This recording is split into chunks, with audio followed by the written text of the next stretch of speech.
Welcome to episode 8 of Lost to the Nails, a beginner's guide to 10th edition for, sarcastic finger quotes, experienced players. This episode is also subtitled, How in the Fuck Do You Play 40k in 2022? So we're trying to set the tone early on that one. So as always, I'm joined by Eric. Hey folks. And we have, when we went to do this topic, the first person at the top of my list, and actually I think the list only had like one person on it, because I was like, if we can't get Mark, we're not going to do this one. We have Mark Vachon from the Battle Host. Mark, welcome. Hey, how's it going? Yeah, so should be a familiar voice to most to most of you out there, and we're going to talk looking at 40k not looking at it. Well, actually, we are going to look at at the state of the game, because we do need to define what the problem is for players that are trying to get back in. So partially it's a pandemic issue, but I've just seen too many. I called it like the spilled known oil social media post of 9th edition. It's I haven't played in a while and I don't even know how to do this game anymore. So there's some stuff that's like perception. There's some stuff that actually is systemic problems in how the game's rolled out. But this is going to be a starter's guide for anybody who's trying to get back into it, has been out of it for a while, either from the pandemic or just getting bored with 40k or whatever the deal is. And just a way back in and things to sort of take into consideration, because summer's coming up, and despite cases spiking like crazy locally, everybody's just out going YOLO mode, and away we go. So before we go in, I don't like to do too much news stuff, but the recent news, all the stuff that has come out is just my wallet's going to bleed and burn. So the Warhammer Fest thing, we had the big Heresy announcements. Eric, I haven't played a game of Heresy since the week before 8th edition dropped. I am really looking forward to getting back into it. But Eric, your impression so far of what you've seen, or what thoughts? I am hugely hyped. So we've got, we knew about the Plastic Dreadnought, we knew about the Plastic Spartan, but we've got Plastic Sicarans coming, which is awesome. Plastic Rhinos per your request. Oh, yes. And then they've started doing a lot of previews of close-ups of the Mark 6 Marines. And they look great. They previewed some of the things you can do with the various upgrade packs that either exist or they're coming out with. Those look amazing. Like the Imperial Fist ones have the sort of classic, sort of gray knighty looking Crusader helms. That completely changes the look of Mark 6 armor to something that I think a lot of Imperial Fist players will be a little bit happier with. Just hugely hyped for this particular release. It seems like a really good deal, and it seems like the very classic sort of Betrayal at Calth style, buy this box and play Heresy. Well, it's really beyond that. I mean, yeah, it's an amazing set. Isn't it like 40 Mark 6 Marines, 10 Terminators, a Spartan, a Contemptor, and 2 characters? I mean, did I miss anything else? Is there like a Thunderhawk in there somewhere that I... No, blast templates. But blast templates and I think a rule book. I know somebody who got it early. Somebody we both know, and that box it's amazing. It's a great set. Yeah. Yeah, I'm a little bit torn on it, because the 10 Cataphracti that come in it, I have a lot of World Eaters Cataphracti painted. And I'm like, 10 more kind of legitimately sends me into... maybe I just do a, Second Legion. Pride of the Legion sort of thing. No, list for my World Eaters. But the Second Legion thing, also, I know they just did a big article on the community site talking about, no, really, guys, Mark 6 is for everyone. I just don't see World Eaters in Mark 6. And I don't know. We'll see once we get it. But the scale creep problem with those Mark 6 Marines versus the Mark 4 Calth Marines. I mean, the pictures that I've seen, I don't know if those are all legit pictures with people comparing them, but it's pretty substantial. I mean, enough to where it will look weird, because I have a lot of resin, Mark II, Mark V, a little bit of resin Mark IV stuff in my World Eaters army as it is. So I think it's going to have to be a completely different one, which is, hey, excuse to do a Sons of Horus army like I was talking about anyways. So win-win. Sons of Horus, or you can do Ultramarines to do the classic World Eaters Ultramarines kind of thing, and they look good as Ultras. No. Chaos all the way. That's not a Brian roll. Well, and it's not... I mean, look, I own Imperial armies. It's just, when it comes to Heresy, I just look at the Loyalists and I'm like, what in the fuck is the point? Like, you can play those in 40k, it's like, I don't know. But I'm alone on that island, and that's fine. No, I get it. I get add it, 'cause balance it's to the chaos. show. It's chaos before chaos became chaos, right? It's Yeah. before they really, yeah. Yeah. Yeah. Other news, Eric, I know you ordered the variety pack. Thick chicken. Did come out. I ordered the variety pack. I love it to death. This podcast stands thick chicken. Don't care what anybody else says. Context, please. Thick.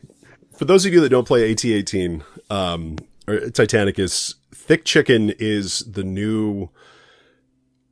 What is it, like the destroyer? Direwolf? The direwolf. Yeah, it's like the destroyer version of a Warhound Titan. And Yeah. they showed the rules, like how it fits in. You can either replace like was it an optional or a man? You can replace an optional Warhound in a maniple, or it can just be taken as a single auxiliary Titan. And the way that it deploys, it totally, Eric, you nailed it as far as calling it looking like an ambush predator. The way that you set it up as an ambush predator. I think it has to be like 9 inches out of the deployment zone or something like that. But basically, it's a fun tool because you're setting this thing up where you're covering some sort of a line of fire, and you get to set it down. You're deploying it after you deploy everything else. So your opponent in their head is having to think, okay, they're setting up these things with these fire corridors, but you also know that you have, especially with the neutron laser, it has like a crazy shutdown rule where you can shut a Titan down. And so it's something that they really have to think about. And some people are debating, like, do they need this or not? Did the game actually need it? And I'm 100% thick I don't chicken. know that I care if it needed it or not. It's cool. It's essentially, Mark, it's a beefed up Warhound that they put a big weapon on the top of the carapace and said, okay, you basically got a gunboat now. And it has been fairly divisive in terms of the appearance, but both Brian and I go for it. So yeah. Warhounds are the best too. I love the profile of the Warhounds. They're my favorite Titans for sure. Oh, absolutely. Yeah, they're definitely my hobby happy place too. So I'm looking forward to that. I'm hoping to get all of my Furians done this summer, early fall, because then after that, it's going to be Emberwolves all the way. And it's just going to be the super Warhound party. And yeah, I will be all about, there will be more chickens, only in modeled red and gold. So now I haven't gotten to do a damn thing because I'm at the end of I'm not saying I'm counting the days, but I do have 14 contracted school days left. 13 with students, one of those being a graduation. So I'm not getting a lot of gaming in right now between that and everybody and their sister testing positive for COVID around here in the last 2 weeks. Both of you guys, though, went to Seattle. So, Mark, tell me, did you play in the GT that was there? I did. Yeah, I played in the GTWorks. Brant runs it kind of like he used to run Nova, where it's Friday, Saturday, Sunday. It's 8 games total. So you play 3 on Friday, and then you play the 4th game on Saturday, and then you get into pods. And so you get into basically pods of 16. So depending on your win rate, day 1 or the first 4 games, you get into your pod, and then you have 4 games in your pod to see who is the winner of each one of your pods. So it's kind of cool because, your first 4 games you're spent trying to jockey for position. Like if you care, you want to get into pod 1. Of course, I don't care. But then you spend the rest of the tournament kind of playing people that are at your same win-loss rate. So, it was a Seattle Open. It's a GW event. They, they have a certain layout for tables, which I find are pretty cool. I like them. I mean, they have these clear acrylic things they put the terrain on that's, is area terrain, but it's a tournament thing. It actually works really well. I like GW events a lot. They're well run. The convention space is always really nice. I thought the hotel was fine. It was great. Tacoma's not Seattle, but it was still had a charm, I guess. Yeah. But yeah, it was. I took Eldar and got my ass kicked up and down the hall, like badly. Because I mean, obviously an Eldar player, but this was me learning a new book. The skill cap for that's so high, and I'm like, ugh. So I got my ass kicked, but it was fun. It was a good learning experience. And, after 8 games, you kind of tend to learn a lot about how your army doesn't work. Right. And what to do later. But yeah, it was a good time. And then Eric, you played in the narrative event, correct? Yep, I was over in Care Bear Corner on the narrative event. That had a slightly more relaxed schedule. We had one game on Friday, so I ended up sneaking a pregame in with Campbell McLaughlin from the Badcast on Friday, and then 2 games on Saturday and 2 games on Sunday, or 3 games on Saturday, because some of them were 50 power level games and some of them were 100 power level games. Very similarly, because we were in the same space. The convention hall was great. It was nice and spread out. You had room. There's nothing I hate in an event more than like trying to figure out how to put down your book in a place where it doesn't have to balance on terrain. And it was just super nice that there was room at all the tables. The Tacoma Convention Center is great. Hilariously, there was sort of an informal Q&A. We sort of teased them all about this being the Tacoma GT. And they asked us if we wanted it in Seattle proper, and everyone was like, "Oh God, please no," because then we have to pay Seattle prices for things, and we have to drive into Seattle, and both of those are terrible. So it was a great event. They have made it clear that they have a commitment to running narrative events. At least this year, they're really trying. This was very clearly their first, and so we got to be guinea pigs for some stuff. Some of it was really good. Some of it was somewhat lacking. I will say in terms of the table layouts and stuff, the table layouts were great. The terrain was beautiful. You know, it was great to see full tables of fully painted GW terrain instead of sort of primer gray and zenithal MDFLs. So yeah, in terms of the actual event and how it was run, it was great. And I really enjoyed it. I also took Eldar, and I won 5 times and tied once. So, Mark, the key is to hang out in the narrative, guys. Just go to Care Bear Corner and you're fine. Yeah, I had signed up to play. They had sort of divided it into the usual. I don't remember their 2 terms for it, but it was sort of order and disorder. I had originally signed up for order in the hopes of actually playing not Space Marines and getting to play some armies I don't see very much. But they had an unbalanced number of players at the end of the day, and Eldar Corsairs don't care, so we switched sides. And I played one Drukhari army and then a bunch of Marine armies. Had some really good games. An absolutely brutal game against a Black Templar player that was down to like 4 exhausted models, like punching each other on turn 5, just being tired. Wow. Like 2 intercessors charging a wave serpent and trying to just tie it up. So that was just a brutal, grindy game. And then we had some other really good games.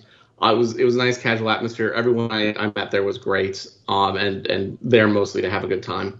And so I was really pleased with it as an event.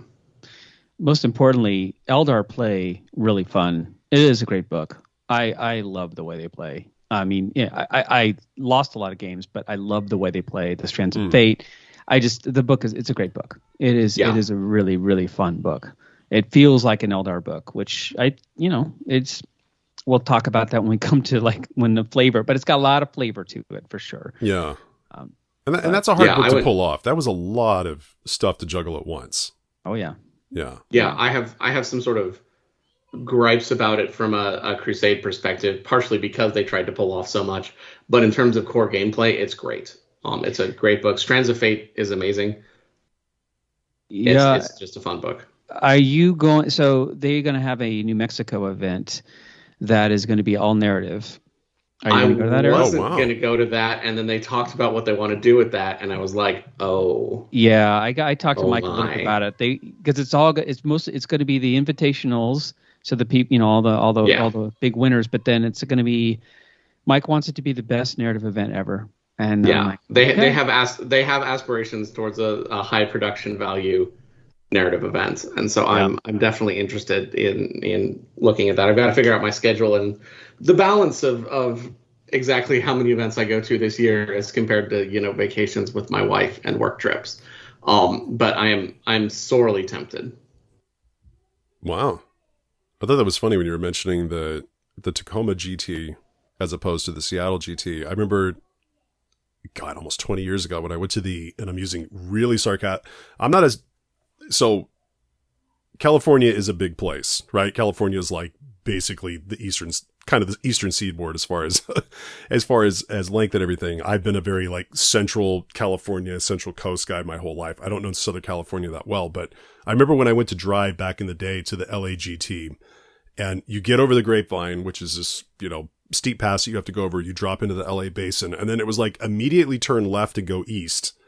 And I just kept going east, and it was like 2:00 in the morning. And then when I got there, it was like, oh, so Ontario isn't exactly a suburb of Los Angeles. And in the morning when I walked out of my hotel room, I remember like walking out and looking, I could see these mountains when I checked into my hotel room. And then when I got up in the morning and the sun was out, it looked like I was in Afghanistan.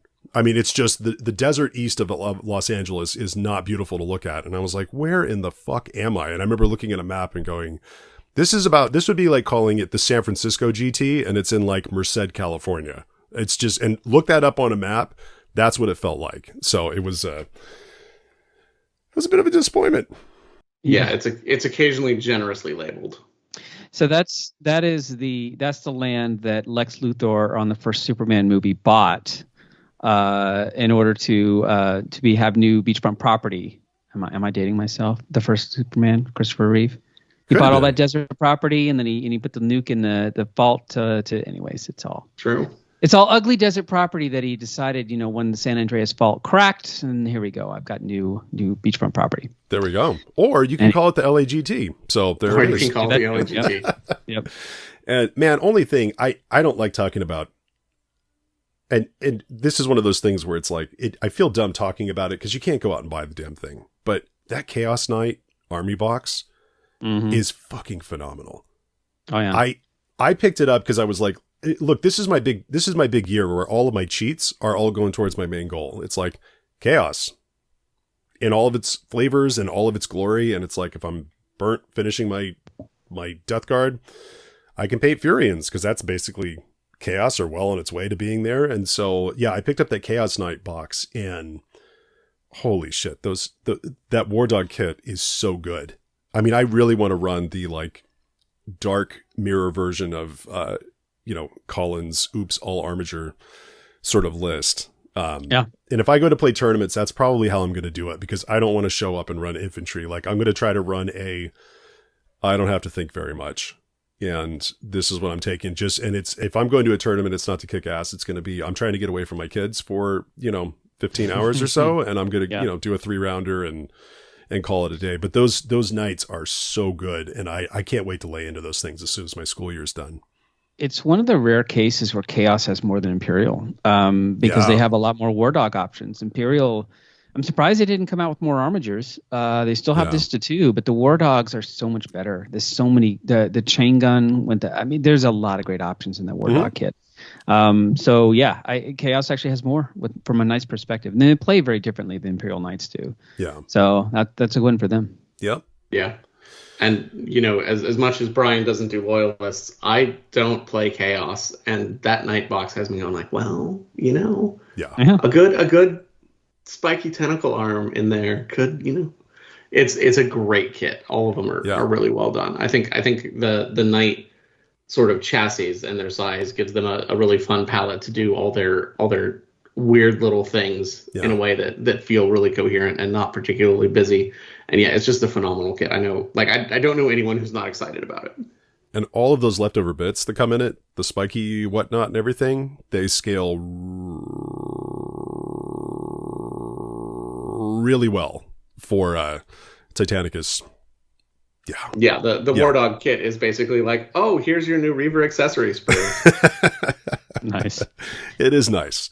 Well, I wish I had a better transition of speaking of nice, let's get into our topic because that's not a transition. So basically the way that we're going to tackle this thing of 40K is the first thing that we have to do. And Eric, I'm sure education at the university level probably looks like public education in this way, that we are really good at defining the problem of how we are doing what we're doing. Not so good at the other parts. But we're going to try to define what the problem is, why people are struggling to get into this thing, then just go ahead and work through the steps of looking at sort of a beginner's guide to match play, and then also looking at the Tempest of War deck that came out that, I don't want to spoil or preview it, but I think that might be a pretty big answer for getting people in. And just kind of chew on that. You guys have some great thoughts in the notes here, and we're just going to kind of chug straight into this thing. So in defining the problem, let's just kind of go around the horn first to see, just to kind of get the overview of what you think the problem is, and then let's dive into the specifics. So, Mark, for you, I mean, I asked you to come on because of all the people I know, you have a really good and grounded way of looking at all the different parts of the game. Like, I don't play with that many super competitive players locally. I either have narrative gamers, super casual narrative gamers, or I have people that kind of fashion themselves filthy casuals that are showing up with net lists, but aren't actually competitive players, even if they think they are. So by your way of, but what seems to be the problem to you, kind of, if we go like grand overview? I think the biggest issue with Ninth is there's just too many rules. There are too many rules. When I say too many rules, if you think back to 8th edition, you know, the idea was that we could have a really slim set of main rules and put a lot of stuff into the data slates. And the data slates were supposed to be where you have these custom data slates. But somewhere along the way, if you think about the layers of rules, you know, there's the data slate level, there's the relics and warlord traits level. There are the add-on points, things you can buy. You can buy a chapter master, you can buy a forge master, or whatever, you know.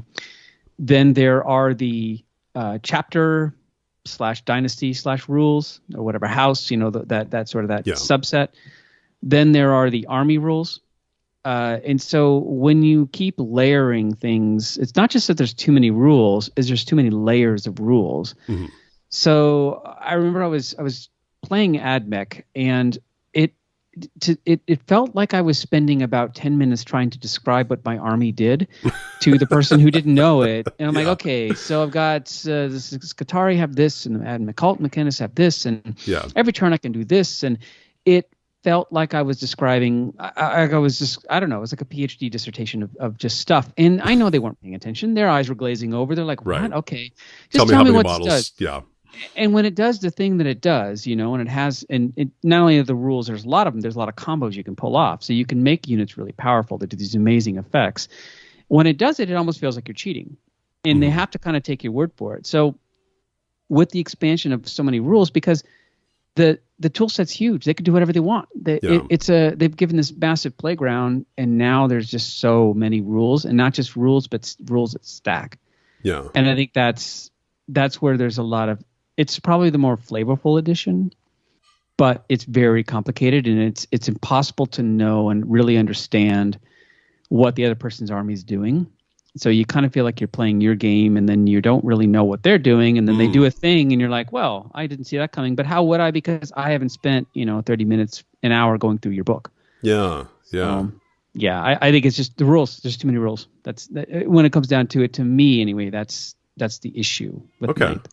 Yeah, and that kind of lends to that. That has been my impression of the edition, is that whenever I've played games, it feels like, in a weird way, it feels like the least interactive edition that they've had, which sounds weird. Yeah. Like I feel you when you're saying that you feel like you're spending more time explaining what your stuff does, and your opponent checks out at a certain point and just says, okay, tell me how many saves to roll or how many models I'm removing. And that's kind of that thing. Eric, what's your take on this? I mean, if you had to just sort of, before we dive in, to give what's your sort of overview of what you think the problem is, or problems are? Problems are. I think the answer is too many rules in too many places. So I think this lends to this feeling that, Mark and you were sort of alluding to, that I refer to as getting ambushed, where you go, wait, you can do what?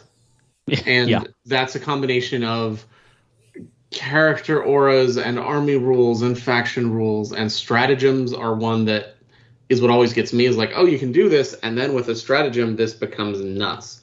And so I had an experience actually right before I left for Seattle where I was playing my sisters against a guy who plays Necrons, and neither one of us had played the other person's army before, and we just spent the whole game going, man, your rules are bullshit.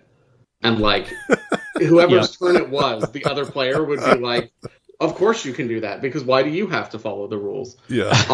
And I think a lot of that, and I think we see this coming up, is they did this whole, the main rules are 4 pages, so we're going to push everything onto the data slates. Yeah. which means you have to have read the data slates. Right. Or an army you don't know and sort of think about how those combos go.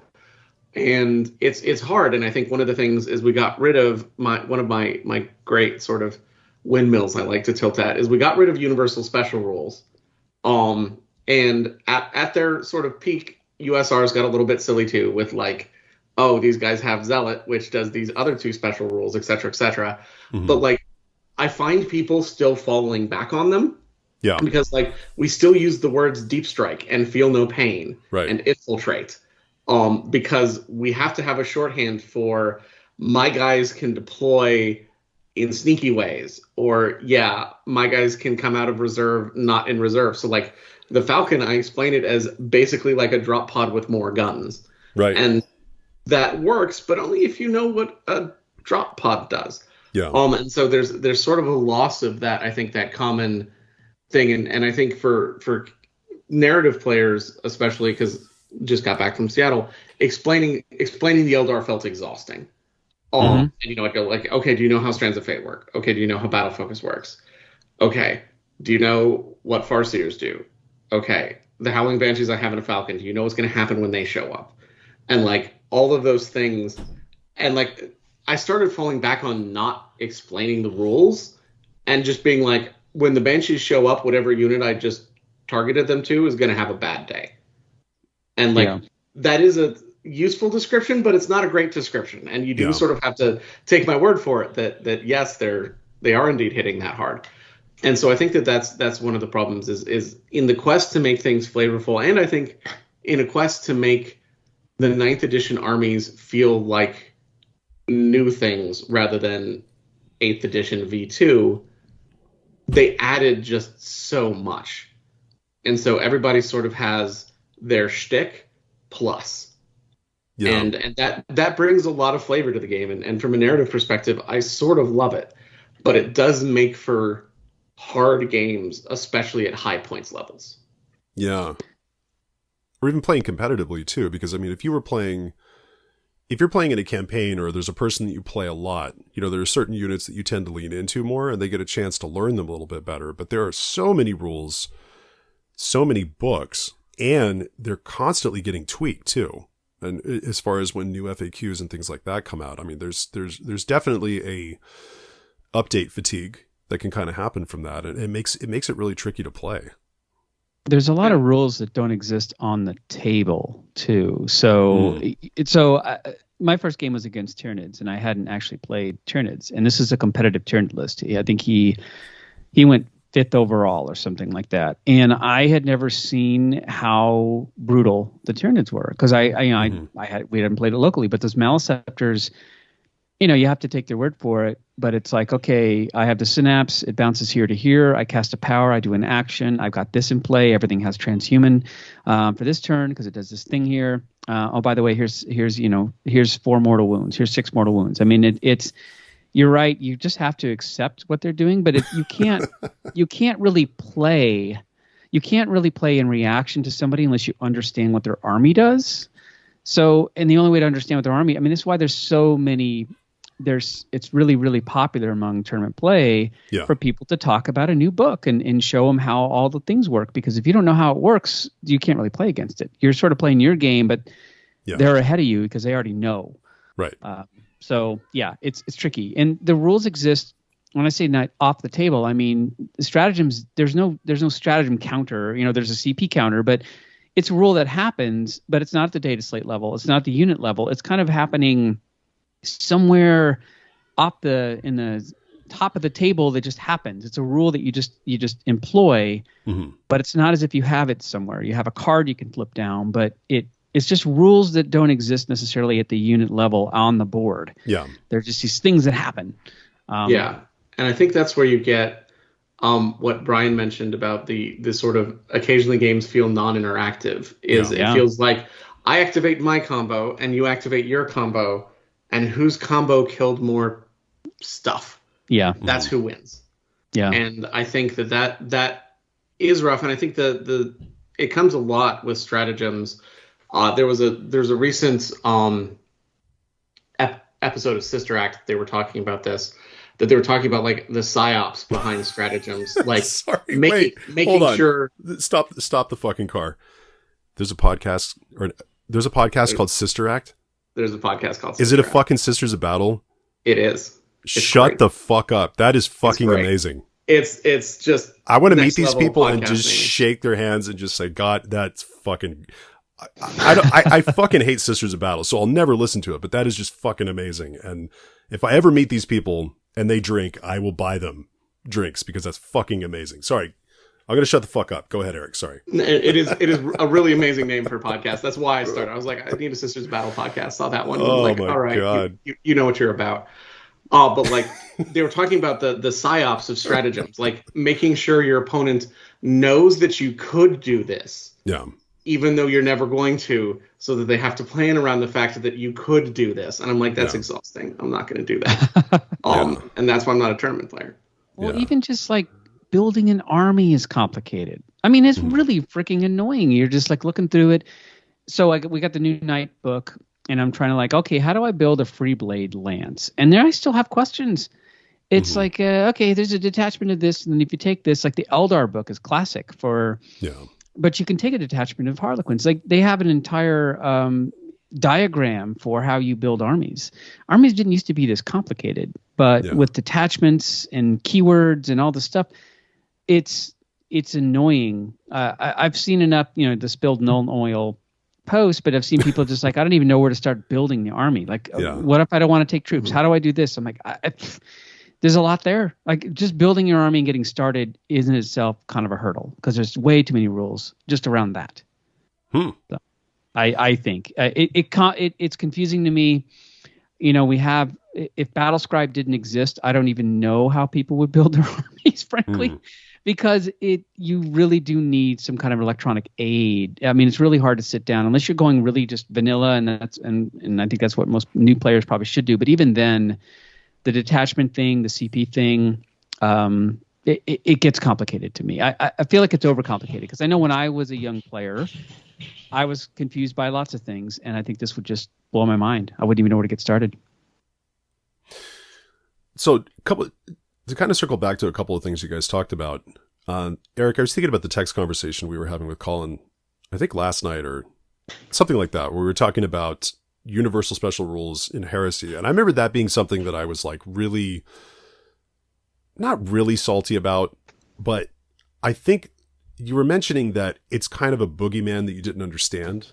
And I think my answer to that was most armies use a handful of those universal special rules. And it's not even as complicated. Like I remember I used to complain like, oh, but this one interacts with that, but it really means these two other things. But then I was thinking, wait a minute, I played Blood Bowl.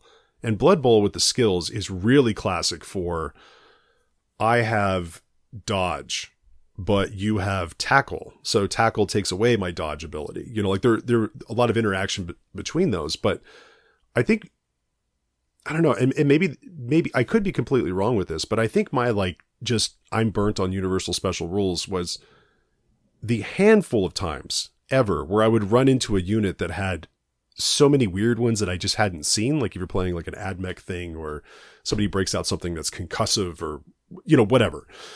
I think that, and I think this is true also with people talking about playing games with this too. If you go full tilt and use everything, is that we tend to like really latch on to the fringe cases and our heads make that the norm, if that makes sense. And so in most Heresy games that I mean, now when I look back, I'm like, well, with my World Eaters, there's like 5 universal rules that I really need to care about. And if my opponent has one that I don't know, that's one thing to explain versus explaining the 15 layers of, well, this is the company that I'm using. This is the unit with this character aura. This is the stratagem that I just played. And so, yeah, it's a weird one to look at with that. And I'm curious when Heresy comes out and I start playing it again, if I'm going to have that same read on it, or if I'm going to look at that and say, ooh, I kind of want it back. So that there's a sort of an earlier conversation that I'd had with Colin again on Heresy, where I realized about halfway through the pandemic, I had started thinking about Heresy more than 40K, and it was because Heresy was a game I could hold in my head, and I took that as a bad sign for 40K. That I was like, I can no longer sort of think about it because I was spending most of my time thinking about games instead of actually gaming. And Heresy was something I could hold in my head, and I think part of that is if you look at sort of what I write for Variance Hammer now, I've stopped doing how does a particular unit work type posts where I do the statistical analysis of just how good is a particular Wardog or whatever, because the answer is it depends. Yeah. So like, is this unit good? Well, what character auras are nearby? What stratagems are you using? How many command points did you have to spend those stratagems on? There's just so many things like that I think they interestingly put in synergy via rules interactions but it's gotten very complicated, and I think that's a lot of it. And then pushing it all to data slates means you do have to keep up with either via sort of loaning it out to a podcast to do it or doing it yourself. You have to keep up with GW's release schedule, and GW's release schedule is no joke. It's coming in pretty fast. So I think once I sort of get a handle of an army, I'm like, okay, I got it now. And then I realize there's like 3 new codexes that I haven't read yet, and I'm like, oh no. And I think that's true for a lot of people. The data slates make sense, but they didn't stop there. It wasn't enough to have the data slate. If it was a data slate, then you could if it was a little card you could hand to somebody and say, well, here's what my unit does. That's fine. Because if it was just data slates, and there weren't anything else on top of that, then okay, then that makes level of sense. But they kept going. So yeah, I think that's what you had to do. Is you had to either pick data slates or army and faction rules. But having both is just slightly too many, and where they interact with each other. So like, Strands of Fate is particularly good for this thing or this other thing. Like it gets very complicated very quickly. Just trying to keep track of all those things. I think I've Mike Brandt has asserted this about everyone at the tournament, that no one played a fully legal game of 40K. I know I haven't this edition. Like every game, I'm like, oh man, my Canoness has like 6 rules I forgot to use. Why? Like she has a relic that I always forget.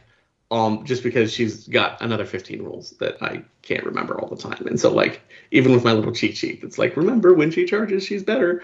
Yeah. Like I just lose all of that. And I think, generally speaking, I've sort of joked that whenever your rule set has to break out flowcharts, it's in a bad place. And there's been a couple times in Ninth that they've had to break out flowcharts. Once for fights first, fights last, interrupts, fights second to last on Tuesday. And then also in the Eldar Codex, it's flat out in the Codex. Like their how to build a Harlequin Ynnari craft world list is definitely a like, let's work on data visualization and how we do this. And that's usually, I think, a bad sign for a rule set that's marketing itself as approachable. The other answer is to just go whole hog, go, yep, this is granular, deal with it. But that's I think not what they're trying to get at with the core rules are only 4 pages. That's generally not how granular games market themselves. So it's almost as if they get paid by the rule. Well, I know they don't, but it does feel that way, right? And then the campaign books, you're like, why do we have these again? There are more rules, right? So they sell more. They do technically, I guess they do kind of get paid by the rule. They get paid by the book, but you can see how the edition evolved. And I don't think the start of 8th was any kind of great thing. There was a lot of broken stuff there, but it was really simple, and it has grown because the sandbox, they have too much that they can do. It's a beach. They couldn't help themselves. They could not help themselves. Yeah, it's a beach now instead of a sandbox, and it's And I think you can see that some of the things. I think the keyword system has gotten away from them. Yep. I think that was my comment about not the campaign book, but just came out, but the one before that. There's a couple rules in there that I'm like, you guys are struggling with how keywords work now. In a way that's reflective in your rules writing, which is bad. So one thing I think we should talk about in sort of the defining the problem of 9th edition is, and especially Mark from sort of a competitive standpoint, this edition is the edition where they've tried to patch it as it goes along, and they've done a lot of rebalancing and the balanced data slates and things like that.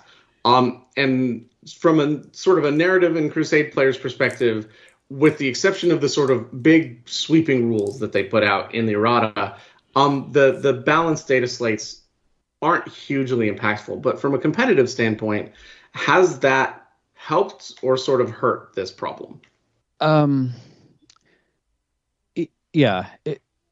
So I will say that it's tournament play that causes a lot of this. So if you're going to tournaments, and you're going to like once a month or once every other week, then you want these balanced data slates. So for example, when I went to Seattle and I played against Tyranids, my first thought was, holy crap, that's bullshit. That is some bullshit. I can't believe those Maleceptors put out that many mortal wounds. It was brutal. And so I was a big proponent before that of like, changes and it's too much stuff and they change things too often. But I will admit after that game, I'm like, okay, that's crap. That needs to get fixed. That there's no way, right? So I had to kind of eat my own words of like, if you go to tournaments, these balanced data slates are amazing. And a lot of those articles and a lot of people talking about the balanced data slates and proposing and wanting them, those are people that go to tournaments and they run into the newest, hottest list that hasn't been tuned yet. And then it gets slapped down a little bit. But going way back. So I was building an AdMech army before the AdMech book came out.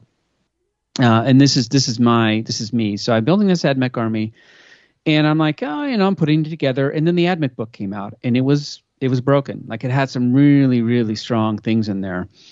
So, there's only so fast you can build. So I was building and painting it and I'm like, I'll take it to this event that's coming up. But by the time I had, the book came out and the event happened, they had balanced data slated it like twice and then the points went up. And so I'm like, I don't even, so learning to play that army was complicated enough. And then when they basically kicked all the crutches away and made it just a normal army, I'm like, well, this isn't fun anymore. So I'm like, well, I'll switch to Custodes before the book came out. So I started building a Custodes army. The book comes out. I'm like, wow, Custodes are really powerful. They're super easy. They travel really well. So I actually had a Custodes army that I was working on. And then the balanced data slate for this recent one for Custodes came out and just slapped it down. So then I'm like, well, I'll play Eldar. And that's why I took Eldar to Seattle. Now, will something happen to Eldar? I don't know. They might make some tweaks later, but I feel like, that's 3 times now that I'm like, I'll build this army. It comes out. It's too powerful. I'm like, okay. So I start to learn it. I start to play it. Then it gets slapped down, and then the whole army changes. They when an army is too powerful, they tend to gut it to make it less powerful. Which I get it if you're a tournament player, but if you're just a player that buys a book, I look at my AdMech book and I'm like, well, this CP is different. This strat's isn't the same. This doesn't have this keyword. So many changes have happened to this physical book that this physical book is just incorrect. And then it bugs me to think of a new player going into a store and buying a book and saying, well, yeah, that's how that is. But there's a data slate on top of that you need to download. You might as well just break a Sharpie out and just start writing some stuff down in the book. So I think it has helped if you're a tournament player. Tournament players love it. They advocate for it. They want it. It makes sense to make their tournament experience great. For everybody else, I have to ask you guys, it almost feels annoying. Maybe the real casuals probably just ignore it unless it's like Armor of Contempt. But if you're just a match play player and you kind of play locally and maybe you do some stuff, it's more annoying than anything because it's just another change that the rules, the physical rules that unless they go to a digital system, which that's a whole nother thing, the physical rules just get out of date. And that bugs me. It bugs me that they constantly have to make these changes. So, yeah, I think it depends on who you're talking to. Tournament players love it. Match players, probably not so much. Casual players, maybe they don't care. But I think new players, it hurts more than anything because it's just another change they have to keep up with. And people go, I just don't want to keep up with this anymore. So that's my thought. I think it's the perception too, as far as the perpetual rebalancing, because the truth is if you're playing locally, in a league or something like that, it depends on the size of the league. I mean, I live in an area with smaller stores, so we don't have like 40 people playing in a 40K league. That's going to feel more like a tournament, but you aren't going to run into as many armies as you will. And so it's not like at a tournament where you're going to play, and I was about to say high stakes, which sounds like I'm trying to make fun of people, but you're playing a competitive game where the outcome is to win. And you have tooled and done these things versus like, hey, it's Thursday night, I want to go play a game. Kind of a thing. There's a different level of pressure, or there's a different set of expectations to go with that. And so given that you're trying to go head to head, you want to make sure that you're, preparing and doing everything you can with that. Unless you're a lazy piece of shit like me and just roll up to the Boise GT and haven't read any of the rules for the missions or anything. But so it is, it's a weird thing where sometimes I think it's almost like these the universal special rules that we were talking about with Heresy, where the rebalancing thing, even if you're playing match play in a store, I don't know that it's as bad as you think it is, as long as, assuming the other person is also looking up the stuff. But then again, this kind of lends to that. I'm sitting here trying to explain it, and as I do, I'm like, no, I'm just shutting my whole argument down. Again, it kind of leads to that less I think that all the changes and having to explain them too leads to that less interactive experience that some of the gameplay kind of lends itself to, with like actions and things like that. Yeah, if you're a match play player, that you like to play match play rules and play competitively, and you don't play very often, these changes are a punch, right? They're annoying. They're the worst case scenario is like, what happens now? I mean, an FAQ comes out and their world is rocked because they don't play enough to keep up with what's going on, but they want to play match play. So to me, there are a lot of players like that, and I see a lot of them just kind of getting out of the hobby because the changes happen too quickly. And the perception is that this game is broken, right? They don't know how to fix it. So every change they make, I'm glad that they make the changes, but it is almost it's almost a tacit admission of like, oh yeah, by the way, this was incorrect, or yeah, this is too good, or we let this one slip through.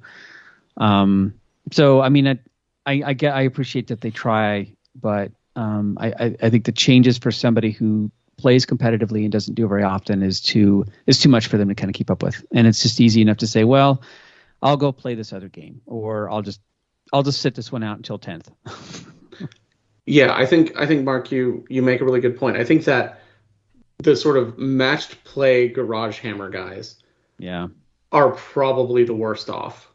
Because from a narrative perspective, for someone who runs sort of an active campaign for Crusade folks, half the times it doesn't matter because it's points changes and they don't update power levels. So like this one up by 2 points can be a big deal for tournament players. It's like, okay, but like, so that unit, I need to drop a unit for power level that never happens. Yeah. So there is sort of that I think is you get out of it. And then I think, and GW, I don't like that GW relies on this as a crutch, but there is the like, well, in narrative play, you can always ask your opponent to ignore this. And like, I think genuinely, if it's like, hey guys, so they've nerfed flyers again, but like I've got 3 Crimson Hunters because I love Crimson Hunters, and we're supposed to be playing a game about defending an airfield. Do you mind if I take all 3? Yeah. Most narrative players will be like, sure, that seems cool. Yeah. I often joke about I'm like one bad day away from starting an air mobile guard army that will probably just break several rules for the game, and I'm just gonna be like, does anyone care if I just have these all show up on turn 1 because it's cool? And so I think that there is, and I occasionally have to remind people of that. So like, there was a game recently we played where the Admic player literally forgot to bring his little birdmen on, and they were like, well, those are gone, and I'm like, nope, that's a match play rule. He can still bring those on. But I think it gets hit less. But I think, that group that's trying to adhere to the matched play rules, but doesn't play very often, there is sort of and I like this is me playing Stellaris on my computer. Every time I bring it up, it's a new game, and I have to rethink how my army works because something has changed. And I think that's probably the group that gets hit the hardest, because as you said, for a tournament environment, it's great because it does need those tweaks. And you do need to fix those things because the game's not fun. And I think that's also probably the group that benefits from it the most, because tournament players, by and large, I will give credit to the guy at the Seattle GT who was fielding a Grey Knight army with a Thunderhawk, living his best life and losing every game. Mad respect to him. Yeah. Most people don't bring non-optimal armies to tournaments, Right. which means if a unit's broken, it's going to show up 14 times in everybody's list. Yep. Versus in, I think, most casual players' games, you're like, okay, those particular buggies or flyers or whatever, those are real good. But I've got like 2 of them because I don't want to paint more than that. Versus, I think what finally broke me about 9th edition was the picture from like one of the top tables at Adepticon that was just 28 purple Void Weavers, yeah. hiding behind L's on different sides of the board. Literally just a mirror match army of hastily airbrush painted Void Weavers. And I was like, something's got to be done. And for that, I think the rebalancing works great. But yeah, I think it's that problem of like, if you do, dust off your army once a month to play a game with your buddies, you bring up the latest balanced data slate and everything's changed and that unit you have is illegal now. I can see that being sort of a problem. Or, unlike Stellaris, which is an amazing game, by the way, it sucks way too much of your time of my life, but I love it. But unlike a computer game, let's say you have an army, it comes out, the book's good, and you're like, oh, that's a good unit now. I will build and paint this unit. Now, it will take time to build and paint. And yeah, you could throw some airbrush on it and take it to a tournament. But, if you're trying to get something ready and you're trying to play it locally, by the time you get it to an event, that unit's probably not good anymore, or it's changed so much that it doesn't work anymore. So there's that production delay between the time something comes out and then the time you get to play it, unless you have a massive collection to draw from. So I think that's also sort of the frustrating thing too, is, you buy these, I have 6 Eldar flyers and I'll never be able to play 6, Yeah. I have 3 of those AdMech flyers. I can only play 2 now. So when it invalidates a model that you bought and paint and spent some time with, that's a kind of a doubly frustrating for those, we say, Garage Hammer match play players. Yeah. We have a local guy at our club who wants to play his Tyranids and is like, what should I bring? And I'm like, you should not get attached to anything right now. No. Like, you should bring your stuff, you should have fun with it, but like, do not look at something and go all in on that, because who knows? And I think, we saw that with the Drukhari, that like, that whole concept, you can't have that anymore. So yeah, I think that's... Yeah, and it's still just like, it's frustrating though, because it's like, did I buy this book or not? I spent $55 on this book, or $60. Here are the rules. Why do I have to wait another 3 months to see if it's overpowered, to see if it gets balanced, to see what survives, and then, oh, by the way, a points adjustment happens late. You know what I mean? It feels like you're just essentially in that weird beta phase of a book. When a brand new book comes out, it's like, well, this is beta. Don't get used to anything, until it's been balanced. So yeah, I was joking. Somebody locally was asking me. They were like, when are you going to open your heart back up and learn how to hate again and bring your Drukhari out? And I joked with them and I said, well, I'm just waiting until we have 2 balanced data slates where they don't change something again on that book. And I'm still waiting. You know what I mean? So it's a trick. And that's an army, like I said, that is an army that I absolutely love. And I am still taking a break from it because that book is all over the place. But, well, my instinct is exactly like it is when I'm sitting at a staff meeting, like I was talking about in education, where we're really good at defining problems. And I always get frustrated and want to jump in and start solving it. We're not going to solve anything with the addition. My brain wants to go straight there as a systems guy. But what I want to do, let's take a break here, just because my soul hurts less when I edit shorter segments.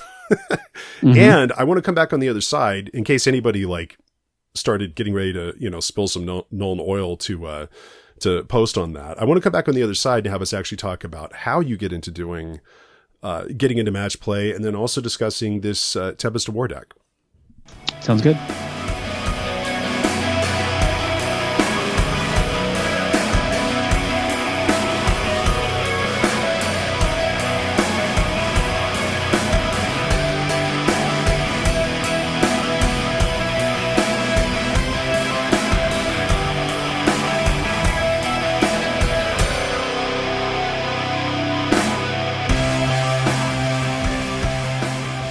So hopefully none of you went out, grabbed some lighter fluid and a lighter and did drastic things with your army over that break.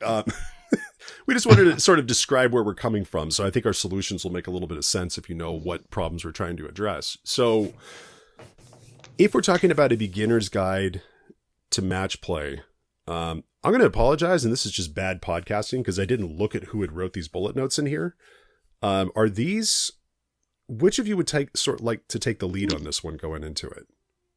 Oh, I can take the lead. I think Go I for wrote it. a lot of this, but but first we want to make the distinction between match play versus tournament play. Yeah. And so Eric, you said Mike Brandt at Seattle, he mentioned something about this. And kind of how did he define it again? So he was talking about it hilariously in the context of calling the narrative players the hardest core way to play 40K.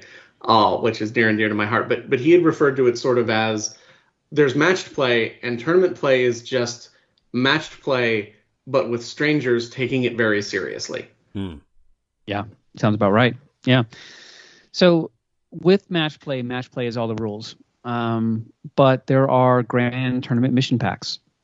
And Games Workshop has announced that there's going to be seasons. So every 6 months, there's going to be a new season, and I think they're going to have a tournament and a crusade mission pack.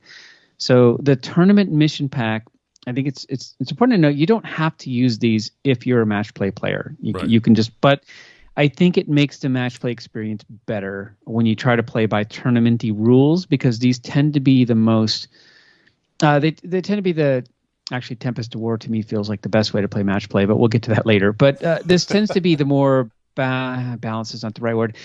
It has the most guidelines around how to play a game competitively, I guess is the best way to say it. So every 6 months, you're going to have to buy this new book, the new Warzone. So the current one is Warzone Nachmund, and I think the next one is going to be Nephilim. But I think one nice thing that they have announced is the points will be free. So I'm hoping that means points will just be online, and the points will be something that gets updated. Because it to me, it's almost like the books. Side note, the codexes should just have like a little QR code. You just go online, here are the latest points, because they can tweak those to their heart's content at that point. Right. But the Grand Tournament Mission Pack, which is Warzone Nachmund, it's $40, which feels a bit of a ripoff, but it does have 9 incursion and 9 strike force missions. And this is really, if you go to a Warhammer tournament, this is what you'll be playing. And like I said, I think it's a great way to play match play. But really, this book, once you buy it, that's, if you go to a Warhammer event, this is what you'll be playing. I think we played 8 out of the 9 missions. So, do you want me to go through the gist of the missions? Am I going through it? Yeah, go for it. Okay. Just kind of the general flavor of them. Yeah. Yeah. Okay. So, first of all, there's a sequence. And it's similar to what you have in the book. You know, you roll attacker defender, you pick secondaries, you just declare reserves and transports, you alternate deploying, and then you roll first term, and then you do any kind of pregame abilities. Every mission has fixed objectives. So every mission has a fixed objectives are actually placed on the battlefield. There's always going to be 5 or 6. And the terrain features are actually not supposed to be on the objectives. So the objectives are supposed to be in the open. Although at the GW event, the way they have their tournament terrain, the objectives are usually going to be in some kind of piece of terrain. But that's a whole nother exception. But you have those fixed objectives. Usually there's always 1 objective marker in your deployment zone, 3 or 4 in no man's land, and then 1 in your opponent's deployment zone. There's fixed deployment zones, and they have to be exactly as they are in the book. Some of these have mission rules. So there's a couple of them that say you can only get CP if you control an objective marker in no man's land. There's another one, you can't set up rules in no man's land. There's always a 2-part primary. So, and it's usually always a max 45 points. So you hold 1, you hold 2. So hold 1 for 4, hold 2 for 8, or hold more for 12. There's a couple of them that have 6 objectives that are hold 2 for 4, hold 3 for 8, and then hold more for 12. Then there's mission-specific primaries. So there's some examples of, like, each mission has, not only is there the hold the objectives primary, but some of them have, very specific mission-specific primary objectives. So, for example, let me pick one real quick here. Sorry. And the Strike Force mission, Abandoned Sanctuaries, it is a 5 objective mission. It's a classic Dawn of War deployment. And it is, hold 1 for 4, hold 2 for 8, and hold more for 12. But there's a second piece called Secure the Sanctuaries. So at the end of each player's turn, you score 2 victory points if they satisfy one of the objectives. So if they control the objective in the center of the battlefield, they get another extra 2 points. Or if they destroyed an enemy unit within 6 inches of the center, they get an extra 2 points. So what they've done is it's kind of a 2-part primary, but you can only max to 45 points. So that's that. And then we have secondaries. And secondaries, I think, is it safe to say secondaries where a lot of eyes glaze over and people go, I'm out? Yes. Right. I think that's both safe to say and the thing that makes people either good or bad at matched play. Yes. Yeah. Is secondary selection. Yeah. I do before we go on to that though, since we are talking about a beginner's guide to matched play, Mm-hmm. I do want to put out a plug for something you put in here, which is there are 9 incursion and strike force missions, Mm-hmm. which means there's 9 smaller point value mission packs. Yes. Use them. Yes. There was recently, I was on a forum and someone was talking about, I really wish that GW would come out with, more support for low point value games. And this was in a narrative setting. And it was like, literally there are now dozens of 25 power level Mm-hmm. missions. Yeah. Play them. Everything we're talking about is, and this is something like, this is why people are okay with crunch in Adeptus Titanicus or Necromunda, is you have less stuff on the table. Yeah. Yeah. Get a handle of your army at 1,000 points, and That's play good. 1,000 points games. Yeah. And Because and then play 2 of them if you want to spend all night doing it, Sure. or only play 1 and then do something else with your night. But it's a thing that I think is really important for people getting into new people coming back in, people playing new armies, is don't be afraid to play smaller missions. And GW has support for that, even in sort of tournament. Their tournament pack has incursion missions. Mm-hmm. 9 of them, and 9 of them. incursions up to 1,000, and they are just as crunchy as the Strike Force missions. I mean, they're good. I wish more events ran 1,000 points. I don't know why 2,000 points became the standard.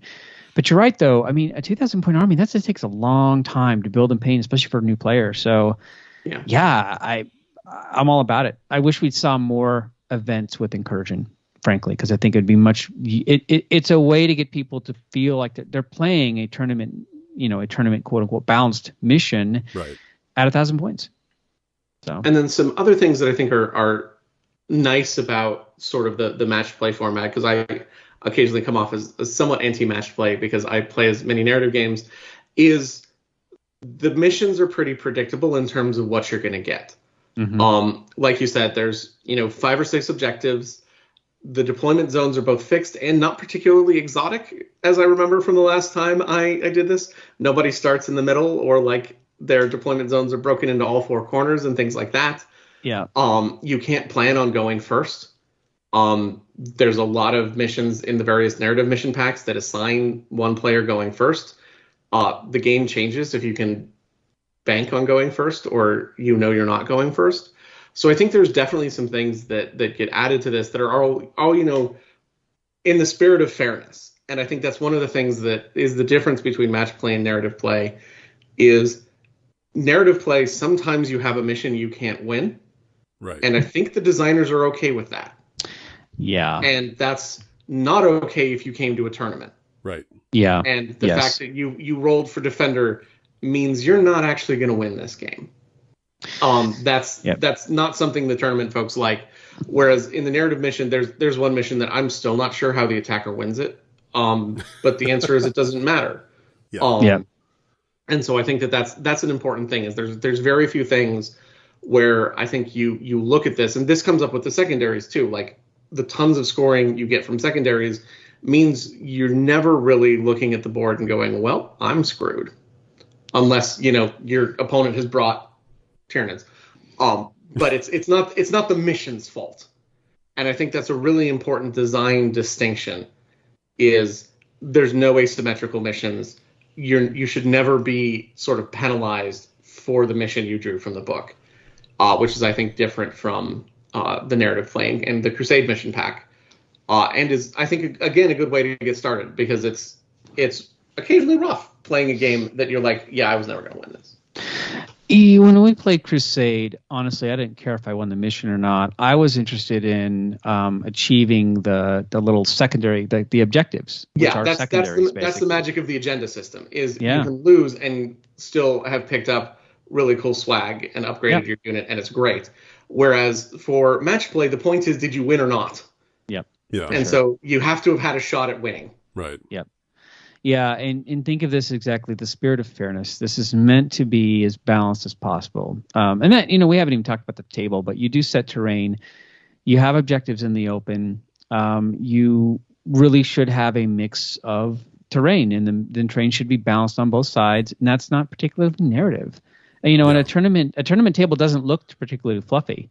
I may even have Warhammer terrain, but I don't know any battlefield that has these 4 ruins that all kind of look symmetrical, that kind of take up chunks of the table, and it's made for a fair play, but not necessarily a cool storytelling play. Yeah. Yeah, I mean, we were hanging out on the Seattle thing, and I was admiring the boards, because from a GT perspective, the boards looked great. Mm-hmm. But as you dig a little deeper and start looking at the maps, there's buildings in the middle of streets. Mm-hmm. And I'm like, this is driving me nuts. I want to just nudge it so that it's on the corner. And I'm like, but you can't do that, because it's got to be symmetrical. Right. And so I think that's a big part of it. But on the spirit of fairness and the points is winning, let's talk about secondaries, because this is the part of the match play system that is entirely outside my area of expertise. I don't know what secondaries are. I don't know how they work. Well, think of it as an agenda, right? It's not much different than that, really. First of all, for your primary, what you want to do when you play the game is you want to hold at least 2 objectives a turn. You want to get to at least 8 points if you can, except if it's a hold, if it's hold 3 that you have to get. Usually the fight is over 3 to 4 objectives. That's usually what happens, is that's kind of how the game plays. You want to grab, you need to be able to take and hold objectives in, outside of cover. That's what you have to build your army for. But secondaries, every codex has their own secondaries, and usually there's only one good one. I'm going to be honest. There's one good one. So for Space Marines, it's Oath of Moment. When I say good, I mean easy to get. Yeah. You really want to try to build your army for secondaries. If you try to decide at the table, you're on your back foot. You really have to think about what secondaries you can take beforehand. And your army may not be completely tailored to it, but you have made choices in your army design in order to achieve certain secondaries. Secondaries are really where you have the most control over points scored. It's not enough to say, here's my army list and here's my plan. It's like, okay, what secondaries are you going to take? That, for a match play player, for a tournament player, that's usually the third question they ask. What are your secondaries? So you really have to have a sense of exactly which ones you're going to take ahead of time. And that, once you do, and once you have a plan for how to score certain secondaries, then this may lead to some of the non-interactive sort of nature feel sometimes, is that you're kind of just playing your game. Yeah. And sometimes your opponent can't always interact with that. But there are secondaries where you have the most control. Your opponent can do nothing about it. Not nothing, but they're very limited. So in the secondaries, there are groupings of secondaries. There are, let's see, there's hold please. I'm going to scroll back up here. There's different groupings. So there's the Purge the Enemy, and that has 3 secondaries. There's No Mercy, No Respite. That has 3. Warpcraft has 4. Shadow Operations has 4. Battlefield Supremacy, there's 3. You can't double up into each one of those categories. So within each category, you can only take 1 from each category. You have to have 3. So you can take 1 from your book, but that book 1 is in one of these categories. So you are going to be picking from the 5 categories of secondaries, including 1 from your book. When you pick your secondaries, there are some you have most control over. So one is To the Last. To the last is your 3 most expensive units, keep them alive. Now, not every list has the capability to do this, but Eldar, for example, when I took my list to Seattle, I had 3 to the last units. One was Baharoth, one was Eldrad, and one was a Wave Serpent. And that was by design. I didn't have a unit that cost over 140 points because I wanted to take those 3 as my to the last. And every game, I'm like, these are my to the last. So to the last is, as long as those units are alive, you get 5 points for each one. And that's usually an easy 15 points if you've been able to keep them alive. And usually people that take to the last have built their list around that. There's a secondary called Retrieve Nachman Data. And it is an end of turn thing where if you have a unit, it can perform an action, and the action is completed at the end of your turn. Anything that is an end of my turn thing, as opposed to the start of my next command phase, means that I have complete control over that. Right. Behind enemy lines, engage on all fronts, stranglehold, those are all end of turn things. So you pick those secondaries because you have a lot of control over them. Because your opponent can't, you have to react to what your opponent does, but you can score them. It's all in your control. Yeah. You can control those things. So that's an example of how you might build your army to these things. Because if you do Retrieve Nachman Data, you have to have at least 6 models in a unit, or it has to be troops or OBSEC to do it. And you have to have units. That's why people take Scourges. Like, why is this person taking a random unit of Scourges? Well, the Scourges drop down in the little corner. They deep strike and they retrieve Nachman Data because you have to do it in all 4 sections of the board. So this is what I mean by taking units to score secondaries. You really got to think about the secondaries and taking units that can score them. You have examples really that are kind of depending on you and your opponent's army. So there's Warp Ritual and Pierce the Veil and Psychic Interrogation, those psychic ones. You may have a lot of Psychers in your army, but if they also have a lot of Psychers in your army, they only have to shut you down a couple times and you go, oh, okay, I won't take this one. I took Eldar. I actually had one of my Farseers had the Ghost Helm that could be basically if you cast on a 9, it would be undeniable. So I always took these because I knew it doesn't matter how many Psychers they had. Yeah. But if I had a normal Psychic army and I was against, like, say, Thousand Suns and they had a ton of denies, I might go, well, I probably won't take one of these. You've got Raise the Banners, which is you put banners up, but that's end of your command phase. So then if it's end of command phase, your opponent can do something about it. Investigate signals, teleport homers, grind them down. Grind them down is I kill more units than your opponent has. That is really simple. If I'm taking knights and you're taking, like, I don't know, anything else, I'm going to take grind them down. So some of these are dependent on kind of what your opponent has. And then the others are really completely dependent on your opponent's army. So you might take no prisoners, but basically number of wounds. If they have a horde army, then you might take that. Bring it down if they have a lot of vehicles, or assassinate for characters. But those secondaries that are depending on your opponent's army, don't take those, because that essentially means that you're at the table before the game starts going like, how many characters do you have? How many vehicles do you have? How many wounds do you have? And at that point, you're kind of on your back foot. So really, the secondaries that you have the most control over are the ones that you can score at the end of your turn, that you have the units in your army that can score fairly easily, or you've built your army around being able to score those things. And I will say that when I went to Seattle, my plan was I always took Stranglehold because I thought, okay, I can always get if it was a 5 objective mission, I would take Stranglehold because I thought I can get on 3 objectives pretty easily and have more than my opponent. I always took one of the warp ones, usually Warp Ritual, which means I have to get within 6 inches of the center and do a psychic action. And basically, I could run a warlock up there. He could do the psychic action, take another warlock, and quicken him back. And so I'm like, okay, that's my little secondary plan for Warp Ritual. And then I always took to the last. And to the last was basically keeping Baharoth, Eldrad, and a Wave Serpent alive. So that's me knowing that my army has a secondary game. And that's essentially what it means to play GT mission packs, is you have to have a plan for secondaries.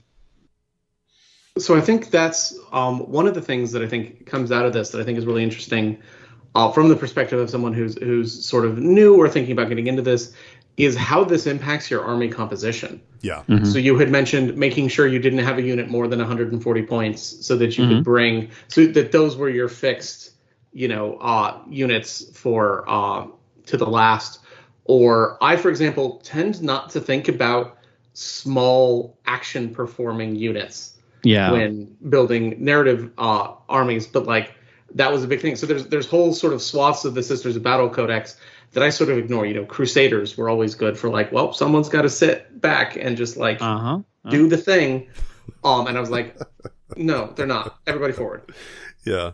So I think those are interesting things. Or, you know, it's very commonly discussed. And, you know, one of the things that sort of killed like the Gaunt's Ghosts unit, besides it being weird, was like, okay, your opponent gets assassination, like for free. Yeah. Because like I brought 6 fragile T3 characters to the game. They're all dead now. Grats on your points. Right. And so I think that's really interesting from the perspective of actually building into your list the notion of I'm going to have units that accomplish these things. So like I hate Rangers in the Eldar Codex because I don't end up performing a lot of actions. So it doesn't help that there's these little 5-man units running around doing things. Right. Whereas they're okay. Like all the Eldar troops are at this point a little disappointing, but like they have a purpose. Yeah. So things like that. I think that's interesting. You know, thinking about, do I want to push this over so that this is my most expensive unit? Those sorts of things are really interesting, I think, in terms of thinking about how to build your list. And okay, I need someone to do this to perform the points that get me the secondaries that I need. Yeah, I think is a really interesting way to sort of have to think about how you build an army. Yeah, action monkeys are important. You know, the action monkeys are just units that's what they do. They sit and perform actions. When I played against a Death Guard player, everything he had was OBSEC. It was just what's that? Oh, Brian, help me out. The plague zombie. Poxwalkers. Typhus. The Typhus. The Terminus Army S. Renown. The Terminus S. Yeah. He had too many. So that was the weakness of my list. I did not have enough objective secured bodies to fend off all of his stuff. I had to kill his stuff to the last, and that's a lot of stuff to kill through. So you have to have enough things to capture an objective, but you know that's what Dire Avengers are good for, because they can do an action and still shoot. Yeah. So you really have to be thinking like, how am I going to get banners? You don't have to think about all of them, but if you have a good 3 that you can do, and then a couple are dependent on your army, that's basically it. You have to have a plan for secondaries, and it's not super complicated. Like To the Last is something that some people do. I did it because I could, but I'm going to play Knights next. I'm not taking To the Last. Obviously, that's not going to make any sense. No. But you know, you just have to have a sense of exactly how I'm going to do them. And performing an action is basically taking a unit and taking it out of commission for a turn. How do I do that at the cheapest way possible? I need a little action monkey. So that's, you know, or if I want to get retrieve mock data, which means I have to be in all 4 corners, I need something fast or can deep strike. How do I get there? How do I do that? And that's how you get those little units of Scourges or Swooping Hawks, things like that. Yeah, that's the thing I learned in Seattle. I have an Autarch with a jet bike who I love, and I had taken the jet bike relic, Sunstorm. That thing is broken. It's good. And like the answer is for narrative play, it's neat, because what I do is I just sort of hurl my Autarch forward and attack something and sort of put everybody on the back foot. And really the key to my army was, could you survive the disruptions to your plans that came from a charging Autarch and a charging set of Banshees and a punched up Farseer with Executioner? But like there was one mission where it was very action oriented. It felt like a match play mission where you like have to get to the objective and do an action. And yeah, one of the things was you have to be OBSEC. And I was like, oh, this is why everyone's excited about that relic. Because a 20-inch move in OBSEC is a big deal. It's a big deal. And so that's sort of the opposite of the thing we had a couple episodes ago. We had ranted about why podcasts should still review the narrative content and the Crusade content of books, is because there's units and stratagems and things in the Codex that only make sense in that context. And I think the flip side of that, and this does admittedly get covered more, is there are units that only make sense in the context of matched play. Yeah. Mm-hmm. And that jet bike's one of them. Yeah. And, tiny units of, Rangers or Scourges or Dire Avengers. Like, Dire Avengers are sort of a mediocre unit if you're just hoping for their killing power. Yeah. But the ability to have them go down, do an action, and still be able to function, Or for example, the Dogmata in my Sisters of Battle list has the ability to give one unit that ability.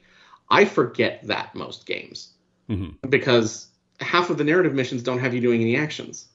Whereas for match play, that's what you brought her for.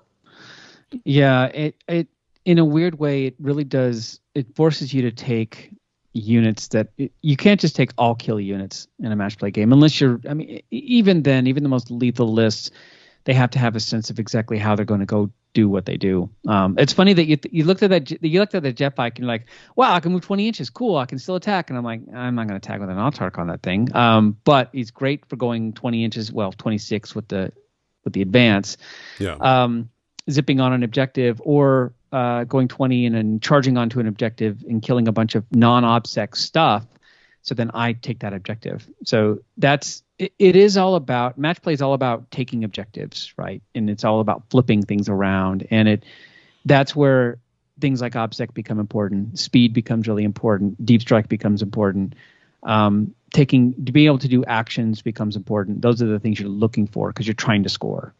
And so for me, that's the interesting thing is that in looking at a player who isn't used to actions. So prior to this edition, like I said, I played 3 ITC missions period in 8th edition. And that was when I went to that event.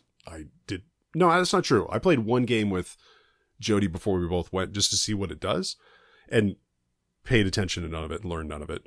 But that's one of the things that I think is harder for players that are casual, that are stepping in, is that you were mentioning you have to build your army with these things in mind. And that's not something that people that played in 8th edition regular match play or 7th, 6th, 5th going back really ever had to do. Like you had to have a coherent, like, these are my these are my disruption units, these are my hammer units, these are my anvil units. Like you had those things, but with secondaries, there is that double layer where you really have to do your homework in advance. And also even with army building being as tricky as it is, you also have to think about what is likely to get used against me, which is what I didn't do famously when I went to that. Not famously. I mean, like, I just keep bitching about it. That's what I mean by famously. When I went to the Boise GT, I made a list. And the funny thing was, I remember sitting at table 1 and the guy's like, oh, I'm going to take this, this, and this. And I looked down at it and I looked at all the secondaries. I was like really looking at them in earnest the first time. And I was like, I built a list that uniquely is shooting itself in both feet with a pair of shotguns, both barrels into each foot. You know, I was just like, yeah, I done fucked myself hard here, you know? So there's that level where you have to do it beforehand on top of somebody else is going to take things that, you know, you're building, you want to think about what they're going to take against you, but then also they're going to want to be doing their things. And if you're playing the Crusade missions a lot, there are actions and things that you do, but I mean, let's face it, with the Crusade stuff, there isn't a whole lot. Like if I don't interrupt you doing all of your little weird side game shit, it doesn't usually affect the outcome of the game all that much, you know? And so I know that you had talked to me after, you know, like a year ago or so when the last Splintermind episode, when we covered the Dark Eldar Codex, when you listened to it, you were like, when you were playtesting it, were playing narrative missions. Yeah. You know, because there was a lot of stuff that I was missing because without playing the secondaries and things like that, I didn't see, I mean, I was like, oh, the book's, you know, you're going to win more games, but it doesn't have the flavor and yeah. But then it was like, oh God, when it came out with actions and things like that, it's the game is that different that I think it's hard for people to sort of latch onto. Yeah. And if they're trying to get to the table when they haven't played in a while, they're trying to wrap around their head around the rules, what rules have changed, you know, what works in the book, what doesn't work in the book, what do I need to do? And then they're at the table and then they're like, oh shit, I also needed to do my homework on what all this other stuff does as well. So it's kind of, it's adding a tricky layer that I think is a little bit daunting for people. So just my quick solution, like when I go to, there's a student of mine that graduated last year that I was teaching how to paint and all that stuff through the pandemic. He wants to play a game and I am just straight up going to sit down with him the night before and just go, show me your list. This is my list. This is what my list wants to do. These are your options. And just try to pick the most straightforward secondaries for it. But also, like you mentioned, it can be daunting for people. Like a thing that a thing that really can't be emphasized enough is that all these things are getting scored in different phases too. And so the ones you were mentioning where you are in complete control, at the end of the turn, if you've done this, you get it. If you're just starting out, that's the stuff you want to lean into, because if you are confused as to when these things trigger and what happens and having to think of that game while the other people are doing their stuff, like, just worry about you and do that for your games. And, you'll be okay. You'll figure out really quickly halfway through the game. If you took one that is just not worth it, you're like, yeah, in this army, this is, I'm not going to try to go for that one for the rest of the game. Level 1, the first thing, you build a list, put together a list that feels good. And then go through the secondaries. Look at the one in your codex. Usually there's one there. And just ask yourself, how are you going to score these things?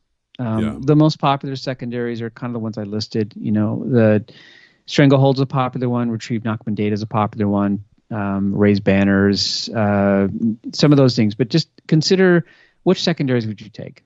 And that will kind of, I'll make some list tweaks here. Maybe I need something to sit back and hold an objective. Maybe I need an action monkey. Maybe I need something here. The level 2 is, I am building a list for these secondaries. I have a plan. I'm always going to take at least, like, I have 5 secondaries I think I can take. And depending on my army, you only pick 3, but I have a plan for several secondaries that does not involve, my opponent can't stop me doing that. Right? That's the next level. The masters, the really good players, are not only thinking about their secondaries, but how to stop you from yours. Yeah. But that's a level of play that I'm never going to get to. I mean, I'm too old for this. I don't remember this stuff that well. So I just focus a little bit on, like, how can my army score the secondaries so I don't have to think about it. Right. Because if I know ahead of time what I'm taking, then I don't have to think anymore. I know how I'm going to score my secondaries, and done. And that actually makes the game a little more enjoyable for me, because I don't have to think too much about every turn. I'm like, oh, I can do this and do that.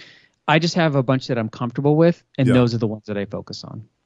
And if you're playing against somebody that has a very well-oiled army, you have an opportunity when you're doing that. Turn 1, turn 2, you're going to see how they're scoring their weird little secondaries that you hadn't really given a whole lot of thought to. And if you want to do something about that, you've had a couple of turns to try to do your own stuff. Watch what they're doing, and you'll pick it up pretty quickly. Now, they might be maxed out on their one of their secondaries, or close to maxed out, and there's not a whole lot you can do about it. But at least you can see. I mean, rather than worry so much about what they're doing at this level, you're just trying to hang on and get through a game. So just throw that expectation. If you're playing against somebody who has a well-oiled army and knows these things forward and backwards, and knows and is able to adjust based on what you're doing, you're already fucked. Like.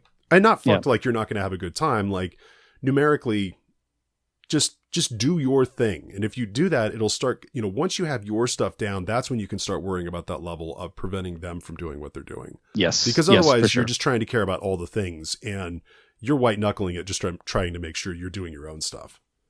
Yeah. And your turn starts and you're just paralyzed. You're like, oh crap. Okay. I got to keep this in consideration. Just have a plan for you to do your thing. Yeah. That's it. I think the one sort of other thing that comes out for me when we talk about games, and we talk about sort of the difference between narrative missions or crusade missions and match play missions, is how that's reflected in the score. Because agendas affect your army in some way, mostly experience and things like that. So they don't get reflected in the score. And so what I think is interesting is you can look at a matched play game, and someone will win, 65-47. And when you talk to somebody about, well, how did that game go? It was like, oh yeah, I never had a chance. Whereas in Crusade games, you will occasionally, like, I won one of my games at the Seattle Open 90-0. And someone was like, so that was a blowout. And I was like, no, I almost got tabled. Wow. But it's all scored at this particular mission, everything was scored at the end. And he had run out of units that could do actions. So I won. Yeah. Wow. And so it was like, but that was not a 90-0. I just walked on and wiped you out. That was like, this was hard fought down to like, can my Farseer stab your succubus and then melt her brain before she gets to attack again? Yeah. Because otherwise I'm done. And so that's, I think, an interesting thing when you look at scores and things like that is And I think that's one of the nice parts about matched play is for the narrative side of things, you're going, well, my agendas matter whether or not I win or lose. For match play, I think there is but can I max my secondaries? Can I try to do that? Can I try to push things a little forward, get a better score? And I think that's a place where, especially when you think about events where you get ranked by your score. Yeah. So, most famously, a lot of like the team tournaments and things like that, where occasionally the instruction your team leader gives you is essentially die well and try to rack up as many points as you can while losing. Your secondaries are where you do that. Yeah, it's where you have the most control. And it is the area where I think that it's probably the more complicated because oftentimes, haven't thought about it before the game. But if you think about it before the game, even just a little bit, you'll feel so much more comfortable going into a match play game because you're like, okay, I have a plan for at least 2 secondaries. I know I can do something there. It will make you, and I'm not even just talking tournaments. If you just play match play at a local league or you just, a pickup game, you will feel a lot more comfortable going into a game if you know what your secondary plan is, because that's the things that you can control. And it feels like you at least have a chance to score something. And that's better than, nothing. Like my turn had lost. I had to plan for secondaries. It didn't matter. That army just rolled right through me. So, but yeah, that happens. And I'm sympathetic to that because from sort of a Crusade player standpoint, I always take I had it Reaper because it's just whoever killed the most gets some XP, and I'm like, cool, that one will always happen, and I don't have to think about it. Yep. I just collect that at the end and go, who did good? You did good. XP for you. So I think there is, we've talked about that a lot, and I think this is again something where I want to push people playing those 1,000-point games. Reducing your cognitive overhead is an important part of how do you play a complicated game. Is to give yourself a freebie where it can happen. So, for example, with the sisters, in the latest balance update, they did a very subtle thing where sisters generate about twice as many faith points as they used to, which took Leap of Faith from being an absolutely garbage secondary to being free real estate. Like you will probably max this unless you are getting tabled at like the top of turn 2. So that's a great secondary for reducing your cognitive overload. Things that you're just like, yep, I can do that, and that will happen. Are great for reducing that amount of complexity, and 1,000-point games are really good for learning. Oh, this is how this is hard to do, or this is how this is easy to do. This unit is really good at this. This unit is good at being an objective monkey because it's very mobile. This unit is bad at it because if my opponent looks at it funny, they disappear. Those are all, I think, things that you can learn at that 1,000-point level, and potentially get a lot out of. I think the game we all starts with is just, can we just kill some stuff? But I just don't think the game works that way anymore. So I think, like you said, Eric, start with 1,000 points. If you really want to get the most quote unquote fair experience, play the 1,000 points incursion missions from the GT pack. Maybe take 2 secondaries. Maybe don't worry about 3. Just take 2. There are ways to make things a little simpler. We ran an event for kind of new players. Now, I talked about the fact that every mission has 2 primary pieces. One is hold 1, hold 2, hold more, and the other is kind of a mission specific primary. We just got rid of that second mission specific primary because it's a lot. That to me that's the bridge too far. So we just have the take and hold normal ones. We take 2 secondaries, and that's enough to feel flavorful without feeling overloaded. So you can take elements out of this thing and still feel like you're playing a fair game. So, man, speaking of playing a fair game, I've played 0 games of this since I picked it up. But because it sat at the store for the longest time, I had this is not a great time of the year for me to start playing games. So I'm going to lose my shit in about 3 weeks. But until then, not so much. The Tempest of War deck, I absolutely love this thing. And I want to dive into talking about this thing because this thing really, to me, it solves a lot of the problems that we're talking about. It also made me realize there were parts of Drunken Commander that I missed and fix the parts that I didn't miss. And sometimes with these mid-edition systems that get tossed out. You kind of feel like they're probing, like, let's try this thing out or see how this works, or, you know, or maybe it's just kind of tossed out for us to get used to it. There's some parts of this that I really hope get incorporated, you know. I mean, the game seems to be on a 3-year cycle for editions, and I really hope when 10th comes out that there are some pieces from this that are in match play versus, you know, tournament play. So the match play system currently, if that ends up being the tournament play system, this ends up being the match play system, and then narrative is its own narrative thing again, I think the game's in a good spot. I agree. I think Tempest of War is so good that there's one slight tweak in there. There's a thing about, you know, who the attacker defender is, or who places the first objective is the youngest person. You can make that tweak, but it is so good that you could run an event with it. Yeah, I mean, I think it went under the radar. It just sort of came out, but I mean, even the production quality of the deck is good. It comes with objectives, little punch out cards. It comes with 2 sets of secondary cards for you and your opponent. Yeah.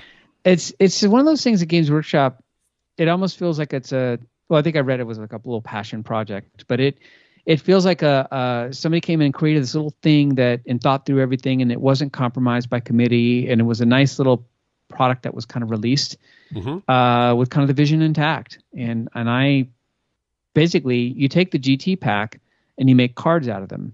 And it's kind of like a sneaky way of saying, well, you know, you're playing the tournament mission pack. And actually, it's a little more complicated because your secondaries change all the time. Yeah. But it is the GT pack with some random card element, which I think probably appeals more to some match play players. Well, and also just pickup play. This and is perfect. Pickup play. So people that there were people in my group locally that when they used to have the open war deck, I felt like just leaned into it way too hard. I mean, they were like, to me, like just doing the open war deck all the time. Some of that stuff was like, okay, I'm casual, but I'm not. I don't check if my fly isn't zipped up. Casual, don't give a fuck when I go out into public. You know what I mean? Like some of it was just a bit much where, okay, we're starting out 3 inches away from the center line, you know, like we're giving each other a proctology exam turn 1. And I'm like, yeah, that's not a good mission. But this deck, I love this. So you were mentioning that there is a random element in drawing a deployment zone. But the deployment zones all look like the match play stuff. Yeah, so nothing's crazy. It's all the same. It's basically take all those deployment zones. Yeah, first thing you draw a card. Here's your deployment zone. Great. Yep. Right. And then primary mission, it's worth 45 points, just like the other thing. Just like the other thing, it's usually score 2 or score 1 or whatever. But it's very much like the primary mission for GT Pack. Yeah. Mm-hmm. And then you draw a mission rule. This is kind of like the. I don't think they're not as wacky as the open war deck from the last edition. No. Where it was like, remember the twist where you're like, oh, you can't do whatever within whatever, and you're like, well, that changes a lot of my army. These mission rules actually aren't that bad. No, they're not anything. They're nothing is as bad. They're not worse than what you see in the Grand Tournament pack. I mean, there's nothing in there I felt was really weird. A lot of it's like, you know, you don't get CP turn 1, or you need somebody in the no man's land to get. A lot of them are mission rules you see in the tournament pack already. Right. So yeah, nothing here is so wacky. Like none of it. None of it was like, oh my god, this is just stupid. Right. And then like and for everybody out there, I'm reading straight off of Mark's notes that he put in our doc here. I'm not pretending I have this stuff memorized. I'm just trying to tee him up so he can explain these things. I just don't want to be one of those people that like tries to pretend that they're super proficient at what they're doing on a podcast. And I'm like, no. I am a jackass with a USB mic and an internet connection in Skype. So as far as like setting up and doing that stuff, declaring reserves, transports, first turn, all that stuff, that all looks normal. Except you placed objectives. That's the thing. It's slightly different. That's true. Match play, the objectives are fixed. Right. And this is back to the old objective placement, which has kind of come and gone out of favor depending on whatever edition you are. So there's always 5 objectives, and you rolled, or basically whoever is the defender, I think, places the first objective. But you always put 1 in your deployment zone, and then you have to put 1 in no man's land. And then the other one goes in, in their deployment zone. So there's limits to where you can put these objectives. You can't just kind of be weird about them like you used to be able to. But this is player placed objective placement, and I know that to me there's a certain trick to that, but I like it because it's very much It's an old thing that that a lot of people don't do anymore, but I like it because it makes the battlefield a little more interesting. But there's limitations in place. Well, and also too, that's a thing that so when you look at the current edition, it very much, the missions really read like this is a tournament mission pack. As far as when you see the maps of how everything is laid out, like this objective is, and you have to sit there and do the math based on how big your table is in these various fixed locations, versus sitting there and doing the objective thing was something that was more interactive. And you start out the game before you've thrown models down. You're interacting with your opponent. You're like, there's a little cagey thing that's going on there with, what are they going to want to do? Do I want to put this one out there? They love being in cover, so I'm going to take these objectives and throw them right out in the middle because, so it adds another element that I think is missing from the current range that was in the old one. And then also too, correct me if I'm wrong, these objectives aren't numbered like they used to be.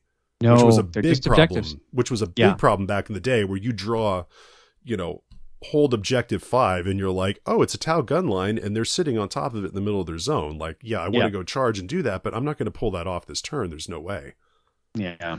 I think one of the nice parts about player placed objectives too is when it comes down to it, 40K is a visual game. Yeah. It's there are better games to play if you just wanted a good game. There's an aspect to this that is, toy soldiers on a tabletop. Yeah. And I think that objective placement, there is both that element of interaction with, he's playing, an army that really likes cover, so I'm going to make him get drawn out a little bit here. Right. But I think there's also just there's this really cool feature in the center of the table. Obviously, that's going to have to be an objective. There's an objective at the fountain, or, thinking about those things, or how cool is this going to look if there's an objective here that we can hold. Right. And so I think that's one of the elements of the Tempest of War deck I really, really like. And then the next one I think is the big one. Yes. Which is, we talked for secondaries about how to plan for secondaries, how to control your secondaries, building an army around them. Mark, what happens in Tempest of War with secondaries? You draw 3 secondary cards. There's a total of 20 of them. And so each one of these cards, by the way, not every single one of them, but they're basically the secondary you see in the GT pack, except in card format. Yep. And you draw them.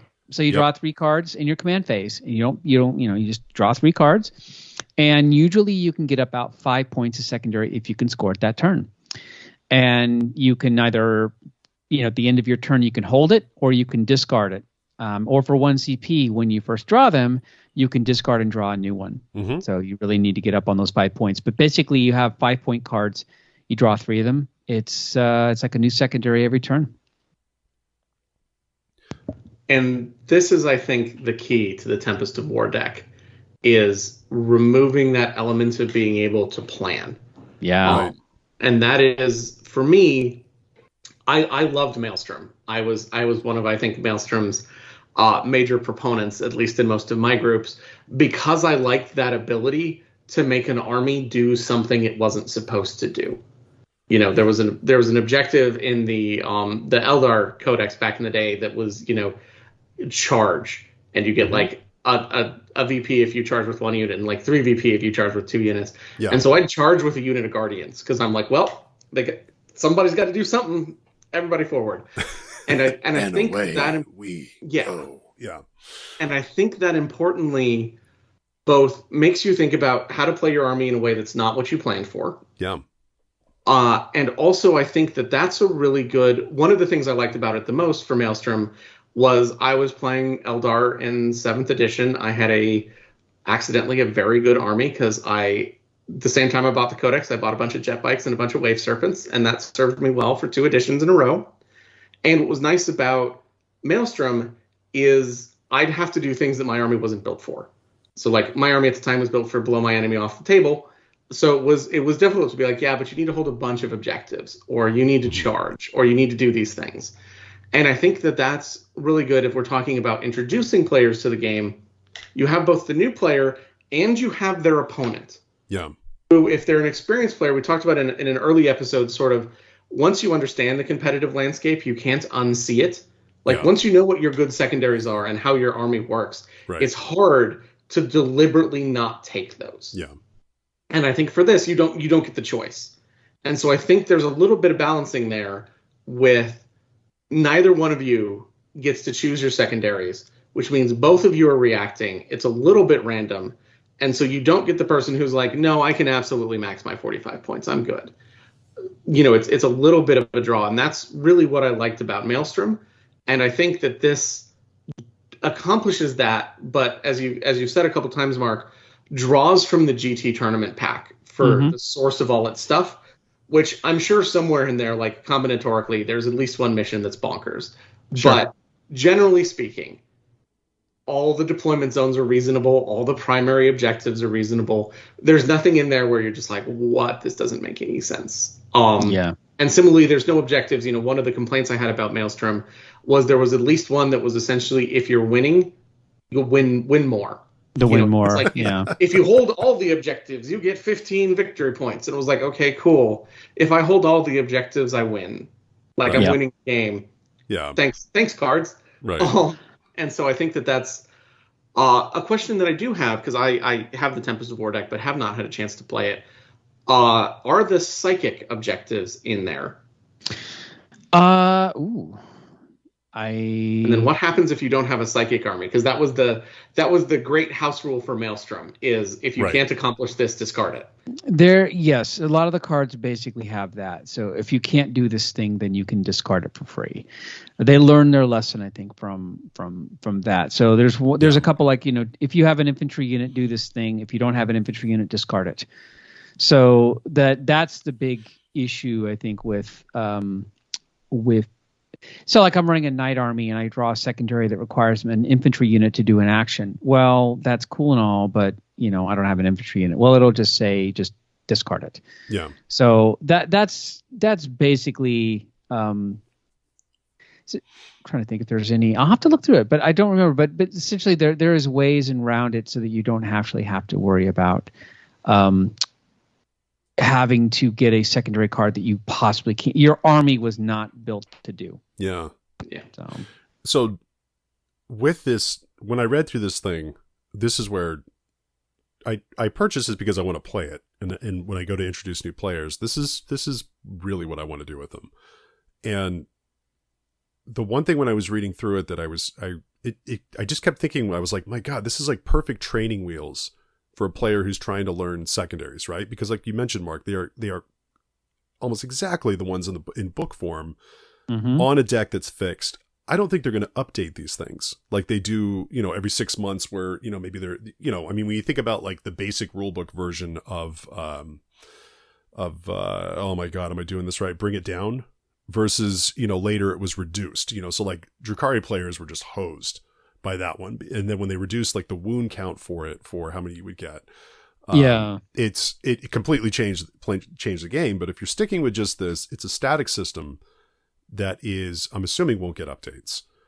And the other thing is, it's not a true test, but if you're trying to learn the secondaries, you get a chance during the game, if you're cycling through these, to learn the different ones, see how they work, and like you'll go back after you play and go, oh, wait a minute, I drew this one and I didn't have an answer for it, but wait a minute, if I took this unit, that's actually easier than doing what I was doing before, blah, blah, blah. But the other thing that it does, and it won't be a pure perfect experience, because you get a chance to have all of them played against you as well, or most of them played against you. So you can look at how your opponent would interact with those. Now, it isn't like a completely pure test, because there could be something that is a glaring weakness that's going to get taken against you, and they're going to max out every single time, and they don't draw it until turn 4 or turn 5 when there's less stuff on the board. But you get a chance and a read on what things can be taken against you, which might influence your list when you go back to play like a pure match play thing. So I think this deck not only is a great clean way, because it, like you guys were mentioning, you aren't just leaning into 2 or 3 fixed things. You need some flexibility, which is going to make your list look a little more like probably what Games Workshop imagines a list looking like. You need some flexibility in your army, but then also it just gives you a way to sort of get a feel for what those other things are doing, so that when you go to step into tournament play, or, pure match play, I guess they're going to call it, you're going to be much better prepared, and it won't feel like that thing where if somebody like, oh, I haven't played since 7th, and you pick up the book and you're like, I'm fucking done, and you walk away. Like, this will help you to do it, and you have references in front of you. You aren't going like, okay, I have to go flip through this little book that came, or those types of things. And I think I just think this is a great tool, and I genuinely am curious. I want to check once I'm able to get out and play at the beginning of June, how many people have actually bought this, because I think it would be fun to do like, like a 12-person 1-day 3-round thing. Yeah. Using this. Yeah. And all that you would have to do is, instead of having people draw stuff, because people are going to want some, they're going to want the games to have some semblance of, uniformity, so that they feel like there's an even playing field. But it's like, hey, mission 1, this is the deployment. This is the mission. Yeah. This is the mission special rule that you guys are working with. Now do all your normal shit, and then you just have to go to the deck, pull the things out, and they have references there, and you can cycle through it. And I'm curious to see if this would feel more like sort of like a better version of 7th edition Drunken Commander without formations. Yeah, so by the way, I was just going through the secondary missions. There are no psychic ones. Awesome. So Perfect. Here's an example of one. It's behind enemy lines. At the end of your turn, and a lot of these are at the end of your turn, so you have control of this. So behind enemy lines, the secondary objective is achieved at the end of your turn if 2 or more units from your army, excluding aircraft, are wholly within your opponent's deployment zone.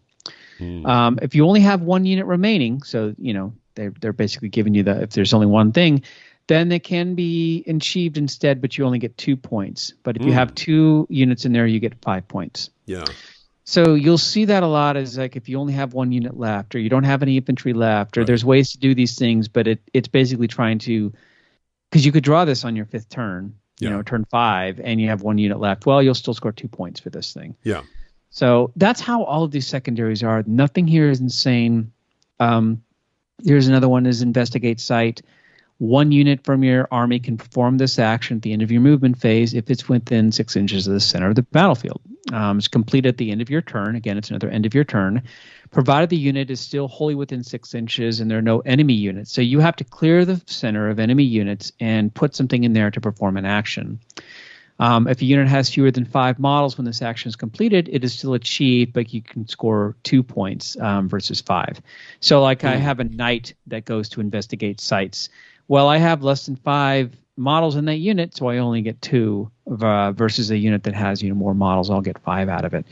So none of these secondaries are crazy. There's 20 of them. You're probably not go through all of them, but you'll go through quite a few of them.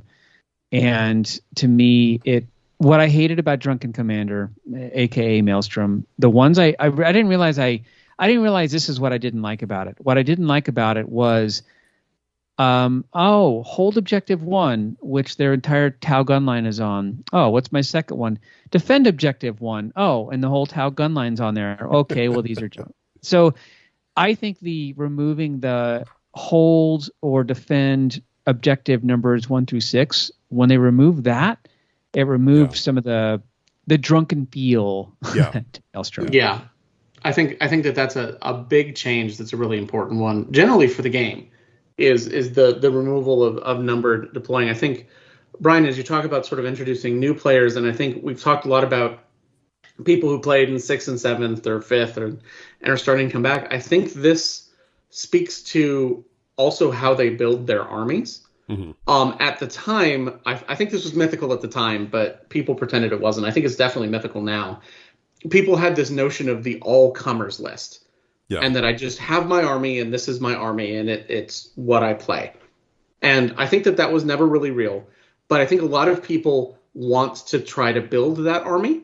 And I think the Tempest of War deck actually helps orient you to that, because you can't build into 2 or 3 secondaries. You can't be like, okay, I'm taking this. So you can't have that thing where you have to sit down and think about how your secondaries interact with your army composition, and I don't want any units over 140 points because Baharoth needs to be one of my, guys who does this.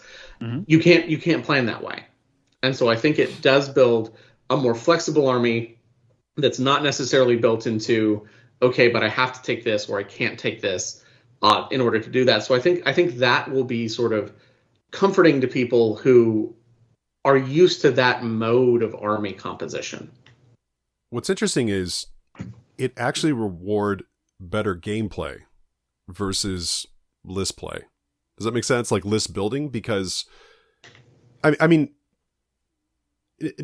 to win in match play, you have to do both, right? Because otherwise everybody who took a net list and took the secondaries that they're built for would kick ass. And no, you still have to play the part of it. But if you're a person that can sit down and look at what you have to do, look at what your opponent has, and then achieve that for the turn, sort of like short term, maybe I'd call it like a short-term tactical genius. Like you can look at your situation and go, this is how I achieve that. Then it's going to reward the play versus you aren't penalized for the other stuff that's going in. And you won't, I don't feel like the games would feel as bad for a newer player too, because you don't have that. Okay, I've already fucked myself in the list building. You can look at things that were done and say, oh, I didn't score these points because I didn't do this, or I took a list that didn't have enough flexibility to answer that situation, or whatever it is. So to me, this gives a very old school previous editions with stuff in the new that is actually good also. It's kind of like a blend of all the things that I like about 40K. So yeah, you have to sort of skew your list a little bit for secondaries when you play tournament. Like you have, like it's when I say you have to have a plan for secondaries, you have to have a plan for secondaries. You have to have the units that will perform well to do those secondaries. Yeah. This, you can't skew too hard into one or two because you don't do that. So you have to have a balanced list. And so you can't even skew to like, I want to make the killiest list or the most, you have to be able to have some movement. You have to be able to be kind of dynamic.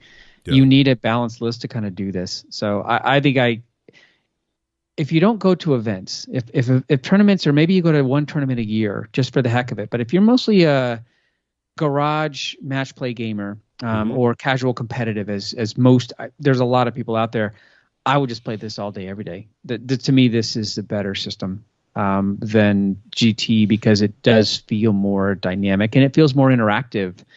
You're right when you look at the GT mission pack and you see here's the fixed objectives and here's the static deployment zones, and it just feels a little sterile. Yeah. This does have a dynamic interactive element from the get-go when you start placing those objectives. Yep.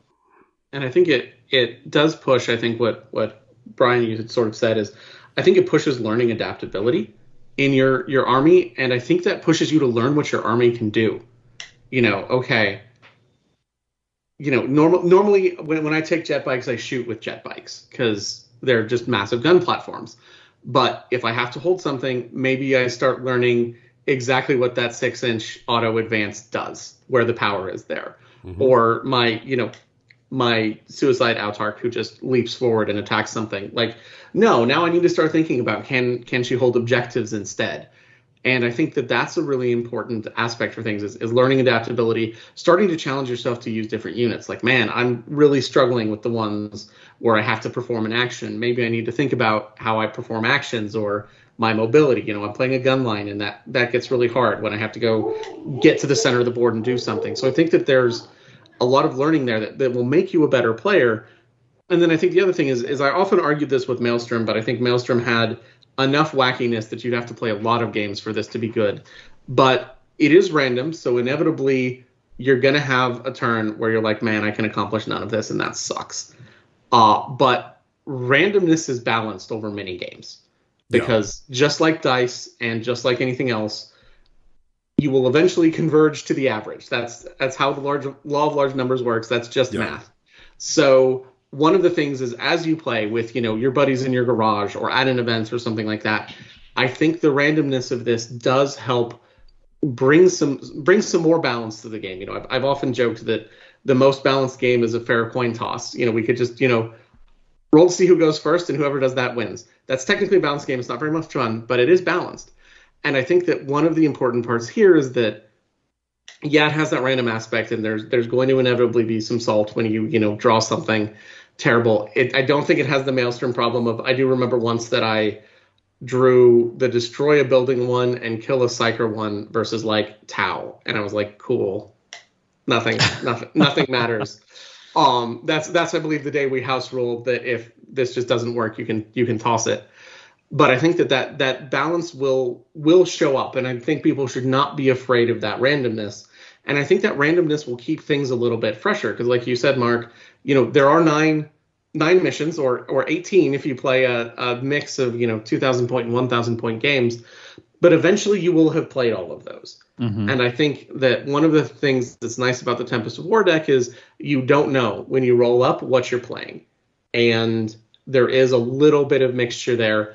But it's not as sort of wacky as the open war decks or Maelstrom. You are drawing from a pool of pretty restrained, pretty reasonable mission parameters. Yes. There's not going to be something where it's like, okay, you deploy in the circle in the middle, and then there's an escape pod over in that corner. Which I, as a narrative player, I love. Those are great. Like AT-18, I think the open engine war deck is the way to play that game. But I think for matched play, I think that the tournament scene is served well by the packet, but I think that the casual matched play scene is really well served by the Tempest of War deck. And yeah, if I stopped playing Crusade, I'd just play Tempest of War all day. I think the mission rules are not crazy. So, one might be you only get your CP bonus if your Warlord's on the battlefield. That nothing is crazy there. None of this stuff is so wacky that a tournament player couldn't easily adapt to it. There's only 20 secondary cards. You're going to get 15. You're drawing 3 each turn at the minimum. If you spend a CP every turn, you'll see all 20. So yes, there's randomness, but the randomness is kind of when you draw those cards. It's enough randomness, like you said, Eric, to give you to kind of make it to bring it back to the average, but not so much that in a given game it won't feel like, wow, this is just stupid. I can't do these things. So yeah, I know people say, well, it's the new Maelstrom. I know there's a couple YouTubers that call it the new Maelstrom. I'm like, this isn't anything like Maelstrom to me. It doesn't feel like Maelstrom to me. It feels like a very fair way to play match play that's interesting. Like it's more interesting than the GT packs in my mind. It's basically a matched play mission generator. Yeah. Mm-hmm. Yeah. And it's kind of like a speed dating version of all the secondaries, right? Like, you can try them all out. You can try them all out. You can see how they work against you, and you know what? If you find a match and want to hook up, you go home, right? It all works. Except gaming. That didn't make any sense. That's fine. I'm not editing that out. I apologize. I regret nothing. Nor should you. Hey, we're having a Boise Cup again. Post. We're having a Boise Cup again this summer. If you want to come down and. Oh my God! What month is it in? June. Oh no! If it's in June, I can't do it. 3rd week of June. Yeah, it doesn't matter. June, I am power fucked. And man, that's going to be really close to the thing that I'm preparing for right now. Sky hooked me up with guys from his work play Apocalypse all the time, like every other month, something like that. And I get to play my first game of that. So I've had the rules since they came out and absolutely love it. And just that's what I'm aiming. I'm finishing up my last, as far as Death Guard go, I'm climbing the base size ladder. So I have Typhus in the 50 club, 2 Demon Princes and a Contemptor in the 60 club, a Leviathan in the 80, and then I have Mortarion to close it out. And then I own no more Death Guard models to paint. And all of those things are fun models that I've been saving for last. It's like I'm just like plowing down on dessert. But I also have a kid who's like enrolling in summer school and some stuff like that. So yeah, I'm hosed. I'm chained to the house through all of June. Like it would have to be like late July for me to do anything. And it's a pretty big if, because my wife's also going to fly the kids back east. And I have to go to Utah at some point to go visit my family since they moved there. So busy summer. Yeah, it's going to be busy. But, this is also the first summer where I've really gone out and done anything. So I'm going to kind of go out and not actually do anything that I want to do with a lot of enthusiasm. So you have obligations. It sounds like. That's okay, though. Yes. The APOC game sounds fun. The APOC rule set was really good. It's awesome. It's there's some elements there that I wish they would incorporate to 40K. The wound counters where you take all your saves all at once. Love it. And speaking of obligations, my 4-year-old obligation just came in to show her new painted nails and fingernails, and the door's open, and I know there's no closing it. So There they are. It's time to wrap it up. Hey, girls, let me wrap it up, okay? 5 minutes. And I'm not editing that out. So to close out, I mean, it sounds like our consensus is just play Tempest of War. Learn it. If you want to go further, do the normal match play. Am I right? Yeah. Yep. Start with Tempest of War, and then if you want to play in a tournament, you'll have a leg up. It's a training wheel to a tournament. Yeah. So yeah. Yeah. 1,000-point Tempest of War. Just start there. Yes. And grow from there. There we Yes. go. Good call. Shit. Now I want to go play these. I just have 14 contract days left before I can start playing these. 13 with kids. 13 with kids. Yeah. One of them is just a staff meeting. And I roll up to that meeting in ultimate zero fucks given mode. I mean, I'm talking flip-flops, shorts, probably a shirt. And I just agree with everything and smile. And we get out of there by 2:30. So closing out, this is how bad it is. When I tell people that I don't listen to gaming podcasts right now, because I'm just not able to go out and play on the regular with COVID and my job and all that stuff. I'm not kidding. I had to look up so I wouldn't sound like an asshole to ask you, like, the battle host. Have you put out an episode lately? And not in a long while. Well, okay. Yeah, so I got into the I'm only going to put episodes out when I feel inspired. Mm-hmm. So we put out, I think, 2 this year so far. Okay. Yeah, we're still out there. I think it's usually they're interesting, more wittier topics is probably going to be a while before I put one out, but occasionally the battle host will put out an episode. Yeah. We have Facebook, and if you subscribe to us and you're still waiting for the next episode, it might be a little while, but it's I'm doing this for me, just for the hell of it. We don't have a Patreon or any of that kind of stuff anymore, so yep, just for funsies. This is the way. Yes, the way. Patreon and podcasts. Strongly identify with that attitude. Yes. Yeah. Yes. Patreons and podcasts are a great way to start hating fucking 40K. So. Yep. When you do this for the money and it's not a hobby anymore, it's no longer fun. That's what I found. So speaking of fun, Eric, are we going to go? I have in the notes the thing that we're going to do next. Are we going to do that next, or are we doing something else? We're going to do that next because I've got to talk to you about it and actually take care of it. So what we're going to do next is I have signed up for the Nova Open, and I have the most grognardy, rivet, countery schedule that you could possibly have. Fucking love that it. Doesn't involve the words like Prussian Hussars or something like that. So I am playing Battlefleet Heresy, which is apparently Battlefleet Gothic, but with none of the rules. Where just army composition is, I don't know, take some ships and blow them up. Yeah.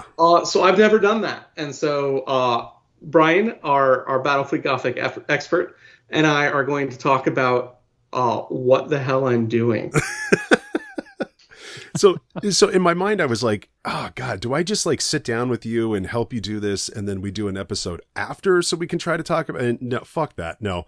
We'll record. You'll learn. I mean, I'll talk to you. I'm more than happy to talk to you before. If you want some late night, just, hey, this is what you do. But yeah, when you sent me the missions, or when you sent me the rules pack and you sent me the list, I was like, oh, holy shit. Do not throw this list at a beginner, because in Battlefleet Gothic, there's the core rule book. It's okay, this is representative of the fleets that are in the Gothic sector. And then they added another one in the Armada book. And then they started adding weird shit in, here's a ship that you can only take one of because this is an ancient design and blah, blah, blah, blah. And in the Heresy book, they're like, oh no, we are the ancient fleets. So yeah, you can just take fucking everything. And so there's a lot of what in the fuck am I even looking at if you're a beginner? And I'll help you slog through that. But the way to slog through it will be to go through the fundamentals of the game anyways. And so let's do that, because with 3D printing, Battlefleet Gothic is a very doable thing now. Before it was you got, you can play a couple of fleets, but you're never going to see this one. So you're limited to whatever, people built and haven't thrown away yet kind of thing. Whatever still exists on eBay 2 decades later. And yeah, it's funny because they're some experience with Battlefleet Heresy is recommended. And I'm like, I played Battlefleet Gothic before I had a bachelor's degree. I'll be fine.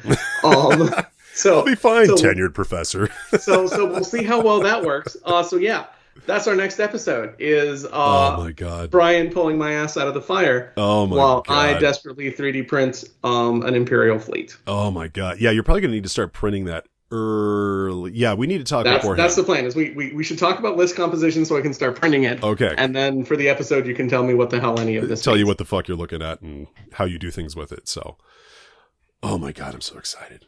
I am concerned though because I'm like, oh, I know that 2022 is my. I can do whatever the fuck I want as long as it's chaos, and I don't own a chaos fleet for Battlefleet Gothic, and I'm like, oh, I painted a bunch of store terrain for Sky, and he said he was going to print a Chaos Fleet, so yeah, I'm probably going to be painting a Chaos Fleet after we do this episode.